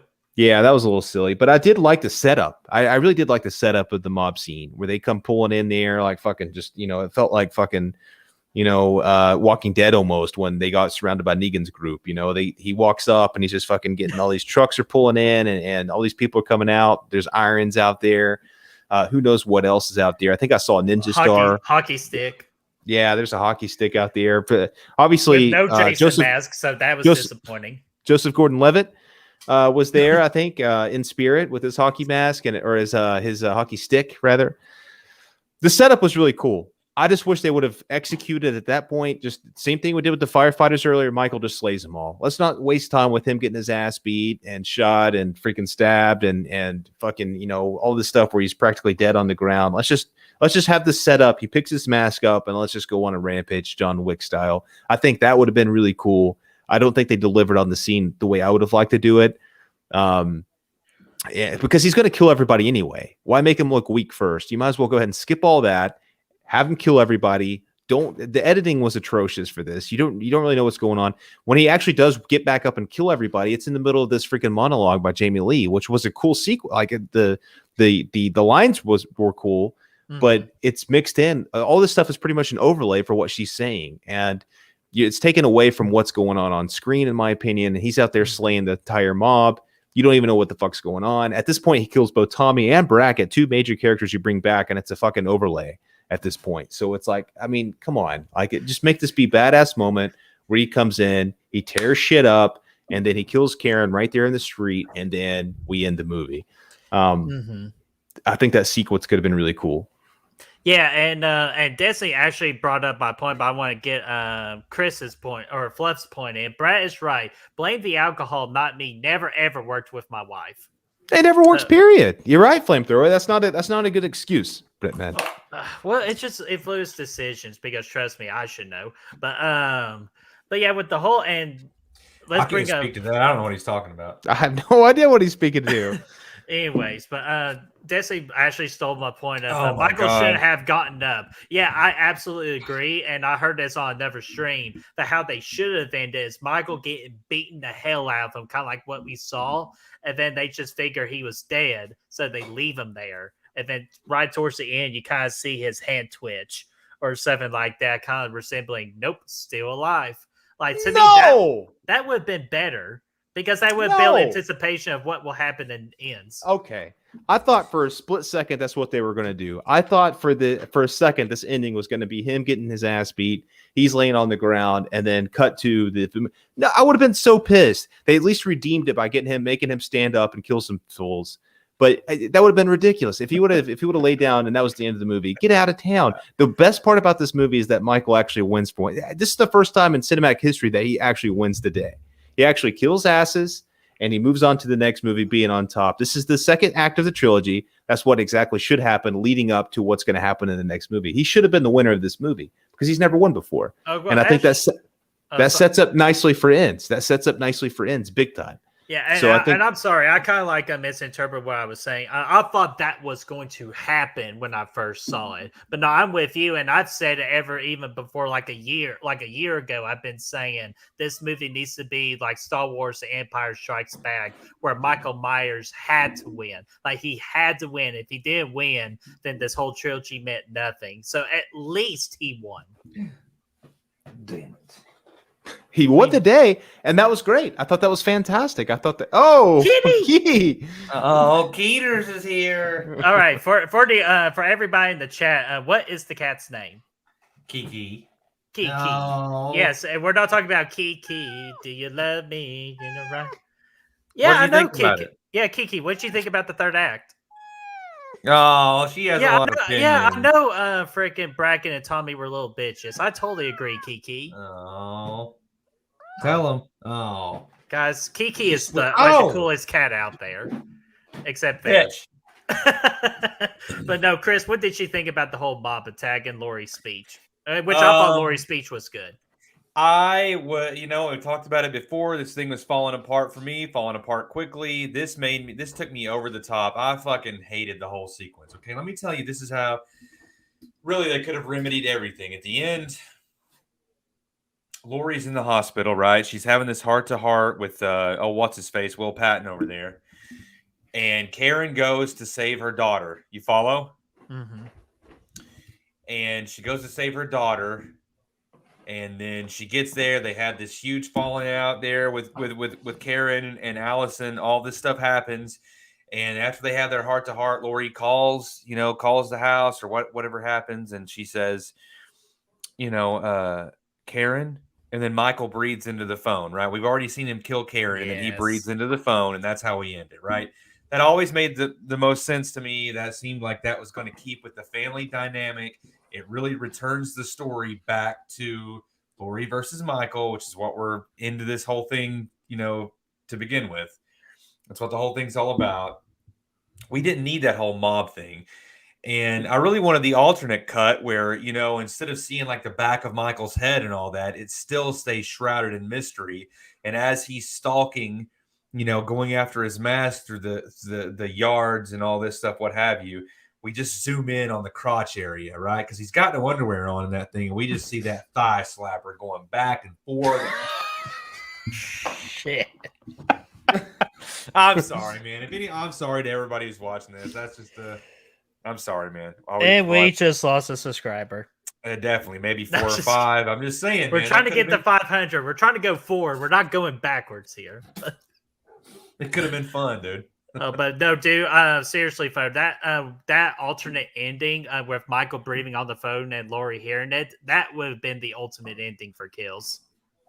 I think so, man. It stays with the family dynamic. It keeps everything intact, and it sets you up. It kind of leaves you. Kind of leaves you on a cliffhanger, but also it just keeps everything nice and neat and keeps the forward, motion with the story that they started in 18 instead of this fucking weird mob mentality. And the biggest thing that I had an issue with is like we talked about earlier, it didn't sit well with me when he's like slapping the Halligan against his hand after the fire, and it's like one by one, it's like a John Wick action style thing. And the same thing here. He's on the ground, and then suddenly he gets up, and they just beat the shit out of him, beat him into the ground, and then it's like he puts his mask on. No one even takes a swing after that. It's just all him stab, stab, stab, stab, stab. Which is great. I mean, that's what we're all here for, but it just doesn't really. It doesn't make any sense. I don't know. Plus, you had Karen and Allison and the whole police force across the street. Not hearing. You don't have a police force. Not hearing any of this going on. So I'm just like, what the hell are y'all doing? And then, another thing too, it's like a freaking Michael got in the house without any officer hearing or seeing them. Like, how did he sneakily pass Allison to go up the stairs? And Allison could be like, "Oh shit, it's Michael!" Like. I see him right there. But yeah, here's my theory on it. It's not really much of a theory; it is a fact. We got away from the other sequels of the movie to follow up to 78, to make Michael human again. It was the whole idea was to make him more of a to make him human again. We saw him in 4, 5, 2, 6. He's taking gunshots and he's fucking getting people are trying to beat his ass. He got beat up with a lead pipe once and all this other jibber jabber and all that. We're back to that, maybe more so than ever at any point in the Halloween franchise. He's taken more damage in these last 2 movies than he may have taken in any other movie, save for maybe the cops shooting him out in 4, and blowing him away there. I think he's taken more damage he did in 5 and 2, and he's still coming. I think he's definitely back into supernatural territory at this point. It's not viable really at this point that he's still moving forward. I mean, obviously you always give him that supernatural edge even in the first movie, but he definitely doesn't seem human at this point. He does very much seem he's honestly taking more damage than Jason did most of the time. I mean, he's getting destroyed out there, and he's just still coming coming out. By out. a fucking iron, man. I saw someone throw a pizza. I think I saw a golf ball and a bottle of mustard. It's like UT fans were out there. Oh my gosh! Let's You not know what? get That would have been so funny if they lured it. If they had lured it. But you know, he's been let's think about this for 2018. He gets hit by a fucking car at a high rate of speed. He gets shot a couple times. He gets shot in the face once. He gets his fucking thumb blown off. All this shit. I think Laurie stabbed him a couple times at the end. Now at this point, you already start off with a bang here. He gets his head beat by a sack. There for a little bit, and all this other stuff's going. Yeah, he got sacked. He got beat up by all these people. He got shot multiple times in the torso even. And he's just still coming. He really very much seems more supernatural than ever at this point. Which I'm trying to get past that, but it is what it is. It's tying into Laurie's speech, though. Like the more he kills, the more he transcends, and that's what the transcends part means of it. He's going from human to supernatural, and that's what I got out of it. So that's right, but that's a literal take on what she's saying, and actually somebody just mentioned it. Galford's dog said that. Yeah, that's a good line there. Yeah, the metaphorical content, such as Laurie describing Myers' unstoppable idea as he kills more people, were misinterpreted by a lot of fans as occultism or blatant supernaturalism. I agree. Yeah, I don't think she's trying to say that at all. I just think she's obviously just giving you that kind of Loomis speech at this point. I don't think she's literally saying that he's becoming somebody who can't be killed. I don't think that's what she's saying at all. But, I just, at this point, that's what it seems like. I don't know how they're going to kill him off at this point. Yeah, well, we're about to get our early thoughts in on that here just a minute. The last thing we'll talk about is Karen's death, which it happened like really all of a sudden, which it kind of pissed me off because like you try to develop Karen like as this badass fighter, and you're telling me at the end she didn't even get a chance to defend herself properly. Like that just really rubbed me the wrong way. And plus, like, I know what they were going for. They were going, like, recreating the Judith Myers scene, like, death scene in 78. That's what they were, intending, like, with that particular scene. But it just didn't work. Yeah, I agree. It was silly. It didn't carry any weight because, once again, this was happening as an overlay, essentially, to Laurie's speech. And, it didn't carry any weight to it. There was no purposefully surface behind it other than her dying, which is something we all kind of expected to happen and even wanted to happen to an extent just to carry some weight for this movie. Not really anything against her character, just, something that we needed something to happen here that would make this a dark entry into the trilogy. So I think that happens, and it does with the way they did it, it doesn't carry any weight. It doesn't really get me excited for ends, save for the fact that it does set up nicely for Laurie versus Michael. But at the end of the day, I didn't really feel anything from it. Mm-hmm. Chris? Atlanta, you're fucking out. Sorry. Sorry, we're all they're Braves fans. I'm just sort of a Braves fan, so I know what they were referenced to. No, he's talking about Kenny Powers. Kenny Powers, that's his line there. He says, Atlanta, you're fucking the coaches and the ownership's not giving me the shit I need to win. Atlanta, you're fucking out. Why don't you just write an appropriate email about it? Right. But anyways, Chris, what did you think about that whole Karen scenario? I fucking hated it, man. I hated the entire everything that happened at the end. Absolutely made me shrivel up inside myself. Okay, I hated it. I couldn't stand it, man. It wasn't in line with everything that's been with 2018. Being the follow up to 78. Everything they've put in place, this just seemed like a betrayal of that to me. Mm-hmm. It seemed very much about family, about Laurie, about all this stuff. And for them to kill Karen at the very end, ostensibly just for like the, oh my God, Karen's dead at the very end factor is just bullshit to me. I mean, there can be an emotional impact. There should be. I mean, this is a character that we've spent a lot of time with in Kills and in 2018, and we should give a shit when she dies at the end. There should be some emotional implications there, and there's just not. You don't give a shit. It's just for the oh my god, I can't believe they did that factor, and that's it's like easy way to do a it. series finale kind of death. Like, like Quick's you're at the last 5 minutes of your TV show series finale, and they ended it on it. Like that's what it felt like. What was that? Like the stab. Inappropriate, sir. Inappropriate. I'm gentlemen. sorry, Bubby. I had to, but no, yeah, but you know what I mean, folks. Like it's kind of on like a big time series finale. It's like worse, like some One Tree Hill and shit like that. Like just trying to get you a big wow, but you just like it didn't work just because like Karen is such an important character in your trilogy, and you just cut her out quickly like that. Like it's lazy.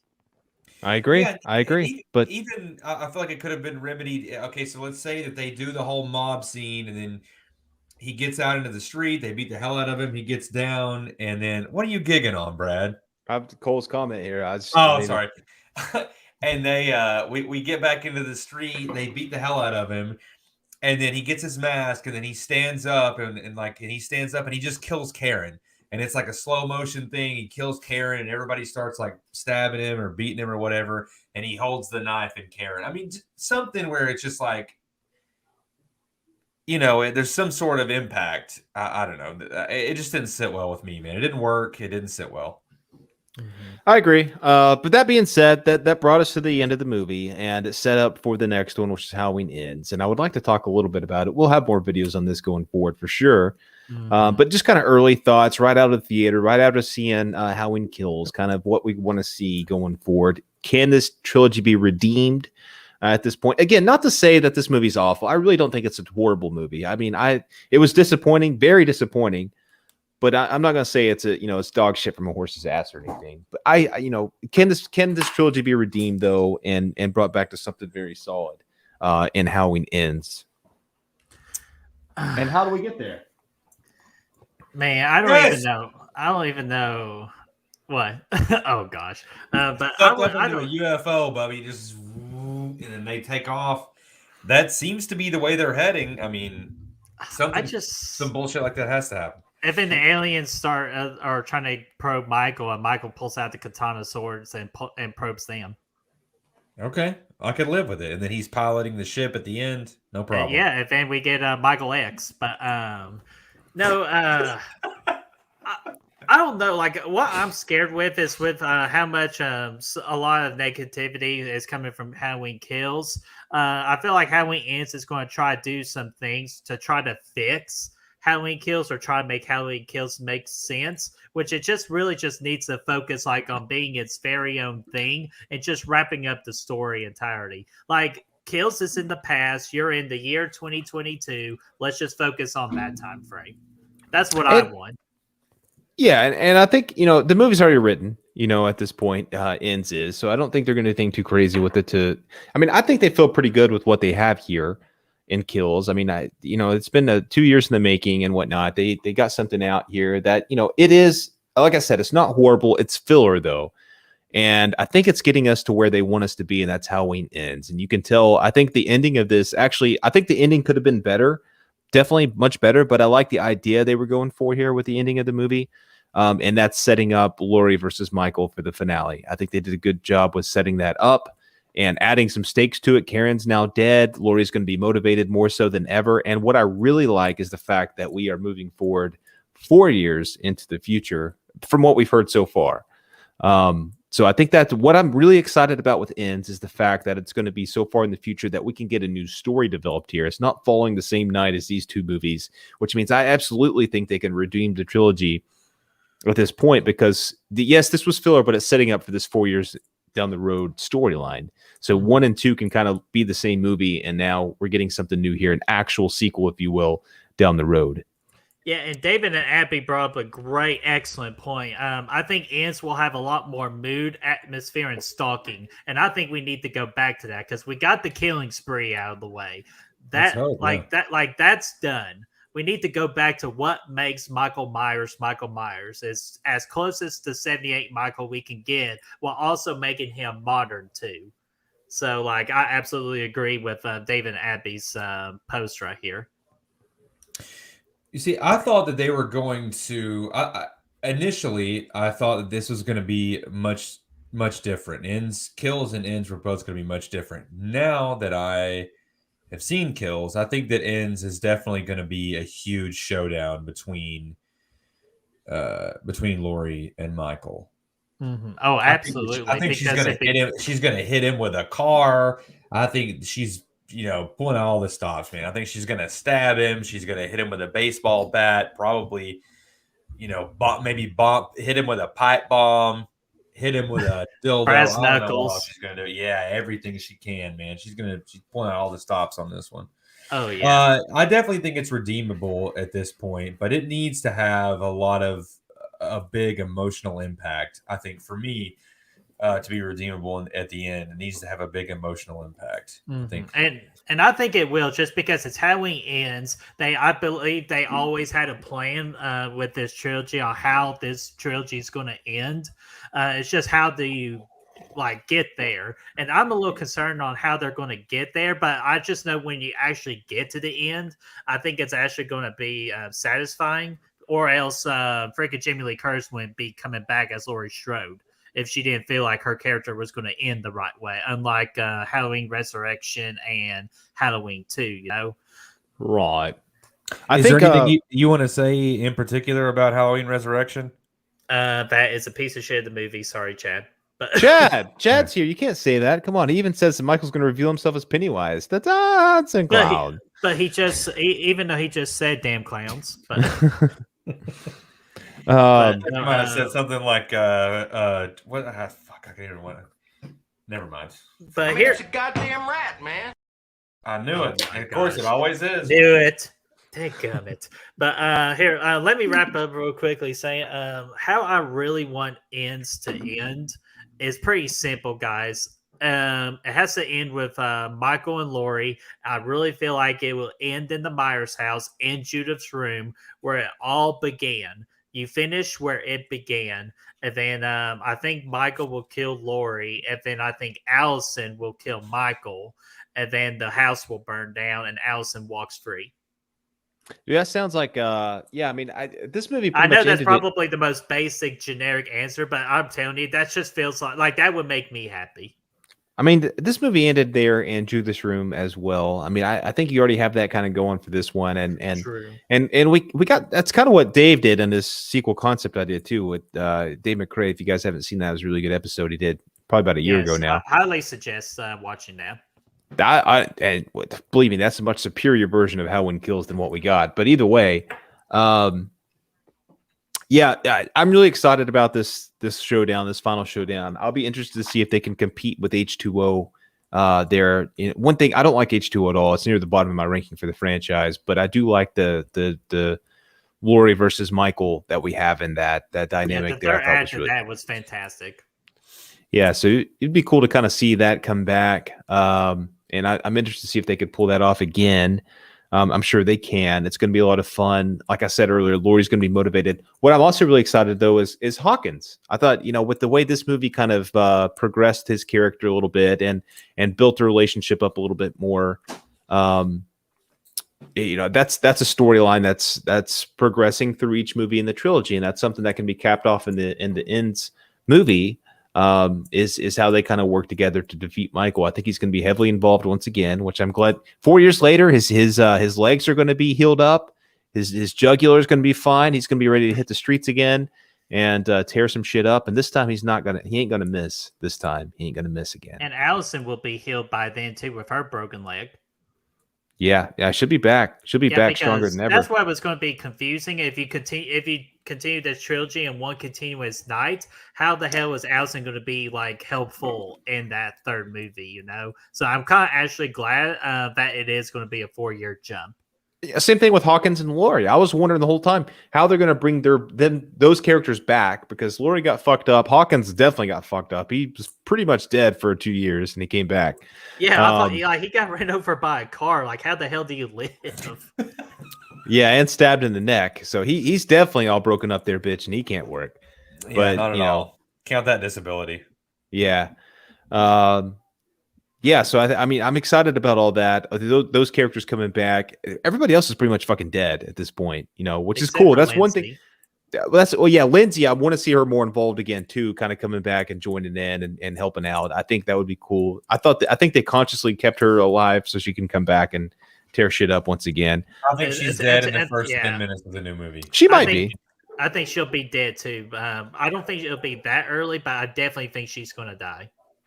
I could see that. I could actually see that being kind of like an H2O setup to where we kind of start the movie with her, and that's how we know Myers is back. It's going to be, I think it's going to actually be a very similar story to H2O, where some years have passed, people are kind of starting to feel safe again. Myers is still kind of out there, but you don't know if he's actually going to come after you anymore. We get this kill at the beginning with Lindsay Wallace, and then, oh shit, he's back. Here we go. But instead of 20 years later, it's 4 years later. I think that's kind of how it's going to go. That's a good point, Chris. But here's what's going to be the problem. Where the hell is Michael going to be? Or what would he be doing within these 4 years? He's learned how to crochet. He's learned a little bit of archery, gun shooting. There we go. Lindsay's on the phone, and suddenly a bow and arrow just goes right into her neck, and then you see Michael in the distance going, "Dude, there we go." It starts all over again, man. Or maybe he hangs out with his friend down by the river. Maybe he goes down on the little river tour again. Down by the river. What if he's full Dr. Loomis and he's a raging alcoholic in this one? Could happen. I don't think it matters, and I really hope they don't try to over-explain that, because it really doesn't. Did you care at the end of the day in H2O where he was for the last 20 years? No, I never did. Nobody ever did. He's the Shape. He can do what he wants. It doesn't really matter. You don't. That's a question that you can think about all day long, but it doesn't need to be explained. How pissed off would you be if Ends just starts like with Michael just at a bar, just like drinking, and then something happens, like it shows him like, I'm getting too old for this shit. Not his face, but it just like shows an old man at a bar, and just like from the back of his head, and like maybe like he's ordering a beer, and you see him like in the reflection in the glass at the bar, or what have you, and then something comes on the TV or whatever, and then he walks out to his car and grabs the mask, and then heads back to Haddonfield. Are you?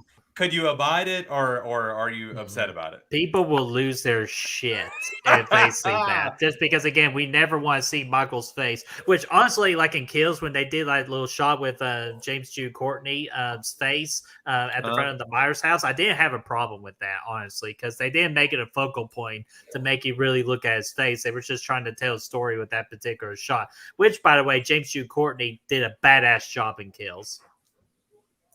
Yeah, of course. Yeah, he was another highlight, man. Definitely, he's solidifying my favorite Michael Myers of all time. Honestly, he's fucking fantastic.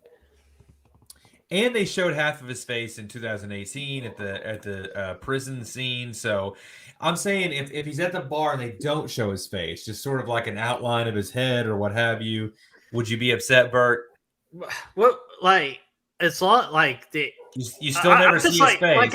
I'm just so like twisted in all these emotions about your particular scenario. I think the only way it would be acceptable is if Michael hears something on the news, and then there's a katana sword, and he just grabs it, and then the theme song plays. Shing. Yeah. And then during the intro is Michael Myers and the samurai sword slashing the pumpkins with like the names and the actors and all that popping up.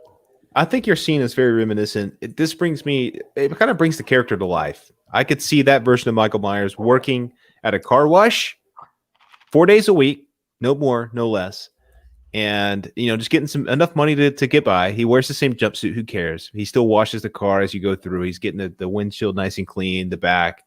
And then at noon on his day off, he starts to drink. And he's very reminiscent of Russ Cole. I think that's pretty much the life he's living at this point. Low key. He goes to the bar. That I love a lot. And I don't know if I could live with that or not, dude. Michael could be an evil vet. He could be an evil vet. An evil vet? An evil petting zoo? Yeah. Oh, okay. Yes, very well. Yeah, you always do that. But no, Yeah, there you go. I was getting ready to click on that. Chad, he says, "What scenes did Nick Castle perform in?" He did. It was deleted. He had a cameo at the drone house in the bathroom where they bust the light out. He was supposed to be in the bathroom. They cut it out. It's going to be on the Blu-ray, but he did do all the breathing in the movie, so I think that's kind of cool. Actually, that's something. Debate. Nick Castle himself said that he did not feel confident that was him breathing or some shit like that. I thought I read that. I don't know. I gotta stop saying I read. I gotta stop spending so much time on Reddit. Between that and drinking on these shows, man, I feel like I'll tell you what though, the scene that they did cut was that the guy, he's like he's driving the drone, flying the drone, and it comes around the corner. Cut to the actual footage from the drone comes around the corner. Michael, mask on, completely nude. And that's why they had to cut it. But you wait for the Blu-ray to come out. Michael's in the shitter going. Dude, that makes sense. I think that's actually like he was in there taking a shit. Oh, like he was. Yeah, because that's why he was so like he was so bent on turning those damn lights out when they turned them on. Like he's like, fuck these lights, He's like, I'm trying to shit. Diana from Lights Out is coming in here, man. That's the part of Michael Myers that I want to see, like that moment where he's in there, he's trying to take a dump, and he's like, I don't even want to kill right now, but they're flying the drone in here. I gotta, you know what I'm saying? Oh my gosh, man. Yeah, sure. And I just thought about this with ends. This is actually probably a big one, and I'm probably am going to take the betting for this that it actually happens because they brought back OG characters in from 78 for kills. How about we go another step? Let's bring good old Ben Tramer into. Fuck no, dude. We got to stop bringing the characters, Bert. We gotta. No, I'm telling you, it's going to happen. They freaking did it with kills, and they're going to try to do it again. I know you're probably right. You're not wrong. I would put money on that as well, Bert. But I'm not for it, man. We did our fan service movie. We did our fan service movie with kills. We did our callback movie with 2018. Let's get something fucking original here. Let's do a new story and let's fucking knock it out of the park. But that's right. It's gonna be H2O 2. It's gonna be H2O. Times 2. H2O explanation to make it like it's confusing math, ladies and gentlemen. It's not. This is like H45 or something like that. Yeah, that's what it's going to be. H45. That's definitely on the elemental table of elements. I think it's going to be. We don't need that again, but it's going to happen. We all know it's going to happen. It's going to be H2O again. But at the end of the day, these are well-made movies. I'm going to take it. Michael is on screen. I'm not going to get mad about it. We got Michael back. Brad, read that comment. Michael Myers, clear it out, y'all. This mutt's barking back at me. Yeah. I got a German Shepherd barking back at me. I'm going to be in here a minute. Man, I can't wait to watch the freaking Rob Zombie's Halloween on here at some point, man. Do a little watch along action, at some point. Yeah. Maybe for Goodwill Hunting 2022. Maybe or 20 whenever. That movie is honestly it's timeless. It's never going to get old. There's a certain way that I would describe it, but I'm missing the word. Like I want to say that it's a I know what it is. Yeah, you want to know what it is? Too. Yeah, I know what it is. I mean, it's a goddamn rat, man. It's a classic, man. I do love it. Cole wants it on Christmas. Yeah, I'll do Christmas run. I don't give a fuck. I like Christmas. Even though, it'll be a scream. Hey, baby. Hey, but this one's a screamer. Yeah, it's a scream, baby.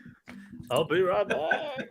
But no, that's for December, guys. There's your little hint of what we're doing. But any last kind of like early thoughts for Halloween ends of something that you want or something you think's going to happen realistically, Chris, not your crazy scenarios, but just like for seriousness, like, do you think there's really anything else? I pretty much got like what I want and what I think's going to happen out there. I didn't know if you all had anything else. I'm open, honestly, in all seriousness as you want. I'm open to whatever. It just needs to pack a punch, man. There needs to be some sort of emotion to it. That was lacking a lot for all the shit that they did and tried to do in Kills. You didn't really feel anything at the end of it. It's a fun ride. I'll give them that much. It's nice to see the stab, but I want some sort of emotional impact. in this one. That's all I really give a damn about. No, and you're absolutely right. And Ends needs to provide that because it's the last of a trilogy. And honestly, and this is another little prediction I forgot to throw out there. This is it for Jimmy Lee Curtis for Laurie Strode. What the hell's so funny? God damn it, dude. Yeah, for that. I actually had a joke about this where I said that Michael Myers was going to come out as trans and he was going to come back after these 4 years as Michaela Myers. He's gonna change his name to Michelle. Or for being Buffalo Bill with the mask on going, would you fuck me? I fuck me. I fuck me real hard. This has gone too far. Was she a great big fat person? But Brad, any last thoughts for Halloween Ends that you would like to see or you think what's going to happen? I'm sorry. That's a good one. That's a good one. You know what? We're going to leave that there for a good bit. It's gonna cut. All right, sorry. He's gonna wind up cutting his dick and balls off and change his name to Hollywood. Okay, for the bare bit of Brad here because he can't stop giggling. All right, go ahead. Okay. Michelle. Yeah, for me, I think it's gonna end up. Unfortunately, I think it's gonna be Halloween H2O remake. Essentially, at the end of the day, just less time has passed. We're gonna have the same dynamic with Laurie and Allison as we had with Laurie and John and H2O, where they're kind of like they're somewhat distant with each other and whatnot, but they've had a lot of history together, and they're going to end up coming together at the end, and we're going to get this great showdown. And Laurie's probably going to end up chopping his head off again or something crazy. I hope that's not the case. Hope it's more of a mutual death, but we know how we probably know how this is going to go at this point. But yeah, I'm looking forward to it. We'll definitely have more prediction videos on Ends as more things kind of comes out and whatnot. This is really just kind of preliminary thoughts. For sure. And I think, we're definitely going to cover it for the next year until it does come out and go from there. We're really excited about it still. This movie did not, I am disappointed with it, but it didn't turn me off, friends. I'm still excited. I'm still very much a Halloween fan and can't wait for the next one, as always. Oh yeah, and I'll be there, and I'm going to be there for Halloween Ends day one. It's just kind of sad for all this hype and build we had for kills. That's what we got, and it's disappointing. So man. That's why, yeah, and that's what this movie will always be. Is just one big ass missed opportunity of so many what ifs. If you did it this way, it could be better. Like I bet you someday somebody is going to do a fan film with Halloween Kills and get it right. They might. Yeah, we'll see, man. I'm excited. And Dave McCrae better beat the director for it. Well, I'm very much excited for where this thing's going to go. I hope it's more than just an H2O ripoff, and I hope we get a good, decent story and plenty of character development. You get Laurie in there and Hawkins and all this fun stuff and whatnot. It's more simple now. You don't have so many characters coming in. Be more simple. Sorry, that's it. Simple's best, and they can focus on that now. All these other characters from the past are gone. They came back. They died. They're out of the way. Let's focus on a simple story, and let's just keep on rocking, man. And let's end this thing, and then let's go on to Halloween 3 sequel, Season of the Witch 2. Mm-hmm. Dude, yes, and I would love a sequel to Halloween 3. Silver Shamrock. I thought I'd get you guys going with that. And then, and another thing I would like to see after Halloween Ends too is I don't know how you're going to do it, but just bring Danielle Harris back to the Halloween franchise. No, I want her back. Like she needs to do one more thing, like to solidify her legacy for Halloween. Listen, she's one of the most beloved characters in Halloween already. She doesn't need to come back. That's going to be distracting. Let's focus on the story we have at hand. I'm not talking about bringing her back for Ends. Afterwards. I'm talking about afterwards. Okay. Yeah. Fair enough. Yeah. Trust me. If they were going to bring her back, it would be for Kills. But again, they missed out on that, so she's easily not coming back for Ends. Bring her back. Yeah, bring her back for the Halloween 3 sequel. I would love that. I love Danielle Harris. Mm-hmm. I'm not against her coming back for something else, non-related or something different. The freaking Dr. Chalice's kids. There was a son and a daughter. What if Danielle Harris plays the daughter grown up? I mean, yeah, that makes sense because she was Allison. She was Alice in the or Annie. I'm sorry, so many freaking A words out here. She was Annie and yeah, three. Yeah, what the fuck it? Somewhere there's a Yes. bridge, and you guys know what I'm talking about.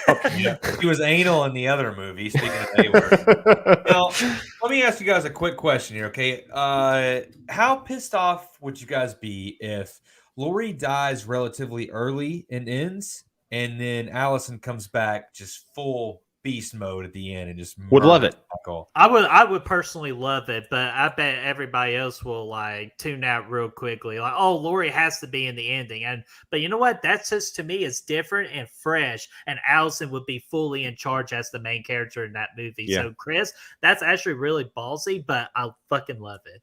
I Well, like it. let's say that, I like it a lot. Toward the very end, she thinks that she kills Michael. Lori does, and she actually dies. And then Michael thinks he's won, and then we're approaching the end, and fucking Allison just absolutely cuts the head clean off, dude. We see the head go flying. Y'all could live with that. I'm good with it because that's how you avoid a repeat of H2O. You come in, maybe the beginning of the movie is Lori dying instead of Lindsay dying. Oh, man, it's Halloween Resurrection all over again. It is, but it could be better this time. But I don't care. I don't think she dies immediately. I don't think that Lori dying is the setup. I don't think that's how she can maybe die in the second act. But I think maybe the second act. And then at the very end of it, I just wanted to see how pissed off you guys would be, or what the general feeling was if she dies and then Allison comes back to it would help Allison's character. I'm getting all chubbed out here, Allison. All right. Anyways, I don't really know if we have anything else to discuss at this point. Guacamole in all these sexy ways. Fucking Focky 2.0. But man, I got nothing left. I guess the only thing left to talk about is just real quickly. How would you rate Halloween Kills before we close the chapter on Halloween Kills until next year? I enjoyed it more so the second time than I did the first. It's still not really a better movie, but it's still at least more fun. I'd maybe take it up to like a 3.25. Maybe I don't know. But it, at least at this point, I knew what to expect and I knew what to kind of tune out on, and I had more fun with some of the other stuff. And yeah, it was better on second watch, but it's still very poorly made in my opinion, written at least. I'm going to stay strong with my 3 out of 5. I'm going to just tune it out of my brain, and then when we revisit Halloween Kills next year, it might go up for me. Just because, again, like you said, I know what's coming, and I could tune it out. And I'll have it on Blu-ray where I could just skip the whole hospital mob scene. Yeah, I'm going to stick with a 3, man. I think that's where it belongs. It's had so much potential to be so great, but for me, it's still a 3, man. No doubt. Yeah, it's definitely not in that 3.5 range. Like that's what 3 is it's a safe bet. Mm-hmm. If you could look past some of the bad stuff, yeah, you could bump it up a little bit above, that level, I think. But I mean, at the end of the day, there's so much work that went into this thing, though, with the score and John Carpenter and stuff that I just can't really. I really do appreciate them coming back and doing that cool stuff. But I think the idea, or is that is that a word I'm not familiar with?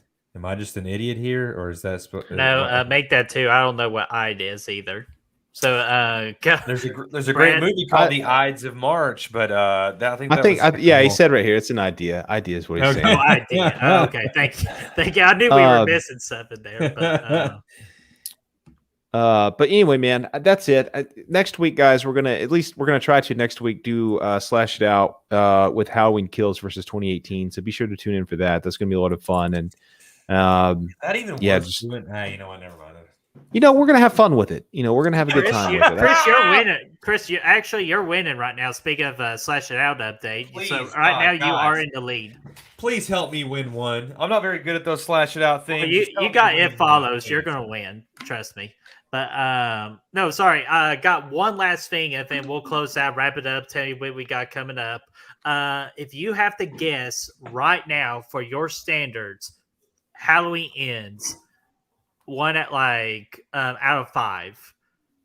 Like if you could predict the movie, how it's going to go and everything. Because right now for me, Halloween Ends, I'm giving it a 3.5 out of 5. We're what betting on the rating? Yeah, like how we're going to feel like after the end of ends and all that. Right now, I say it's a 3.5 out of 5. I can't say, man. I don't know anything about it. I haven't seen a trailer. There's no trailer. This is like something we can go back on later to see if we're even identically close. Okay. Just throw I think it's going to be. I think it's going to be a little bit better than. I think it's going to be a little bit better than Kills. I'll go 3.5 too.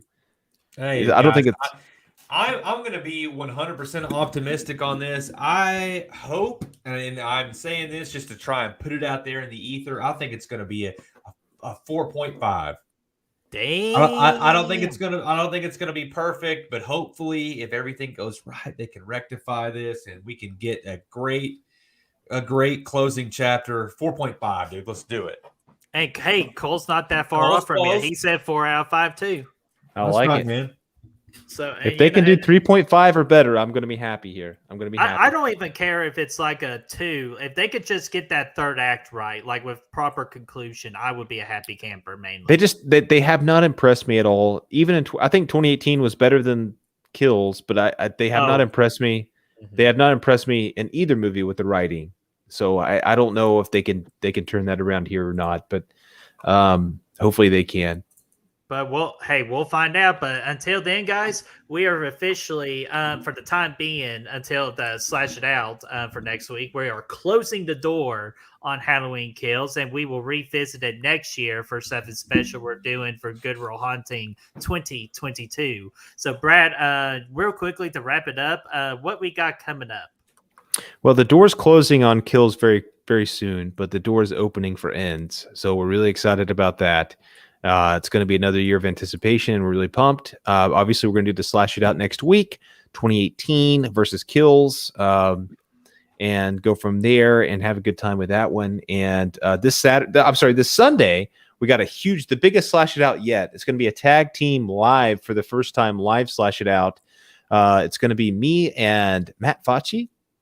I don't know why I said it like that, but we're going to be going Matt Facci, and we're going to be going against Brett Man and J Man. Matt and I are going to be defending the Halloween franchise. Brett and J Man are going to be defending the Friday the 13th franchise. Destiny is going to be our awesome moderator for that one. Really looking forward to it. And it's just going to be a freaking free-for-all. So come join us for that one. Bring questions about the two franchises. We're going to defend each of them the best we can, and it's going to be a lot of fun. And more importantly, you all will be the deciding factor of who wins and live too. So whoever gets the most like Halloween or Friday the 13th in that chat section, that's who's going to win. So we're going to have a winner decided by the end of that stream. Going to be a lot of fun. Can't wait to be there, man. And we're just going to keep on rocking with the Good Will Hunting freaking we also got the Daniel Craig Bond ranking video, and that will be coming out very soon. And of course, October the 31st, Pennywise skit is back, but this time is when it meets the shape, and we are so excited. That was Halloween, the night he met it. Yeah, that's what it's called. I was close. Yes. Everyone go watch Dune in theaters. Coming out tomorrow. It's going to be so fucking awesome. 2 hours and 40 minutes of... Golly, man. Don't bring that part up. Fucking... Sorry, I can't help it. I just have a bad feeling it's going to be...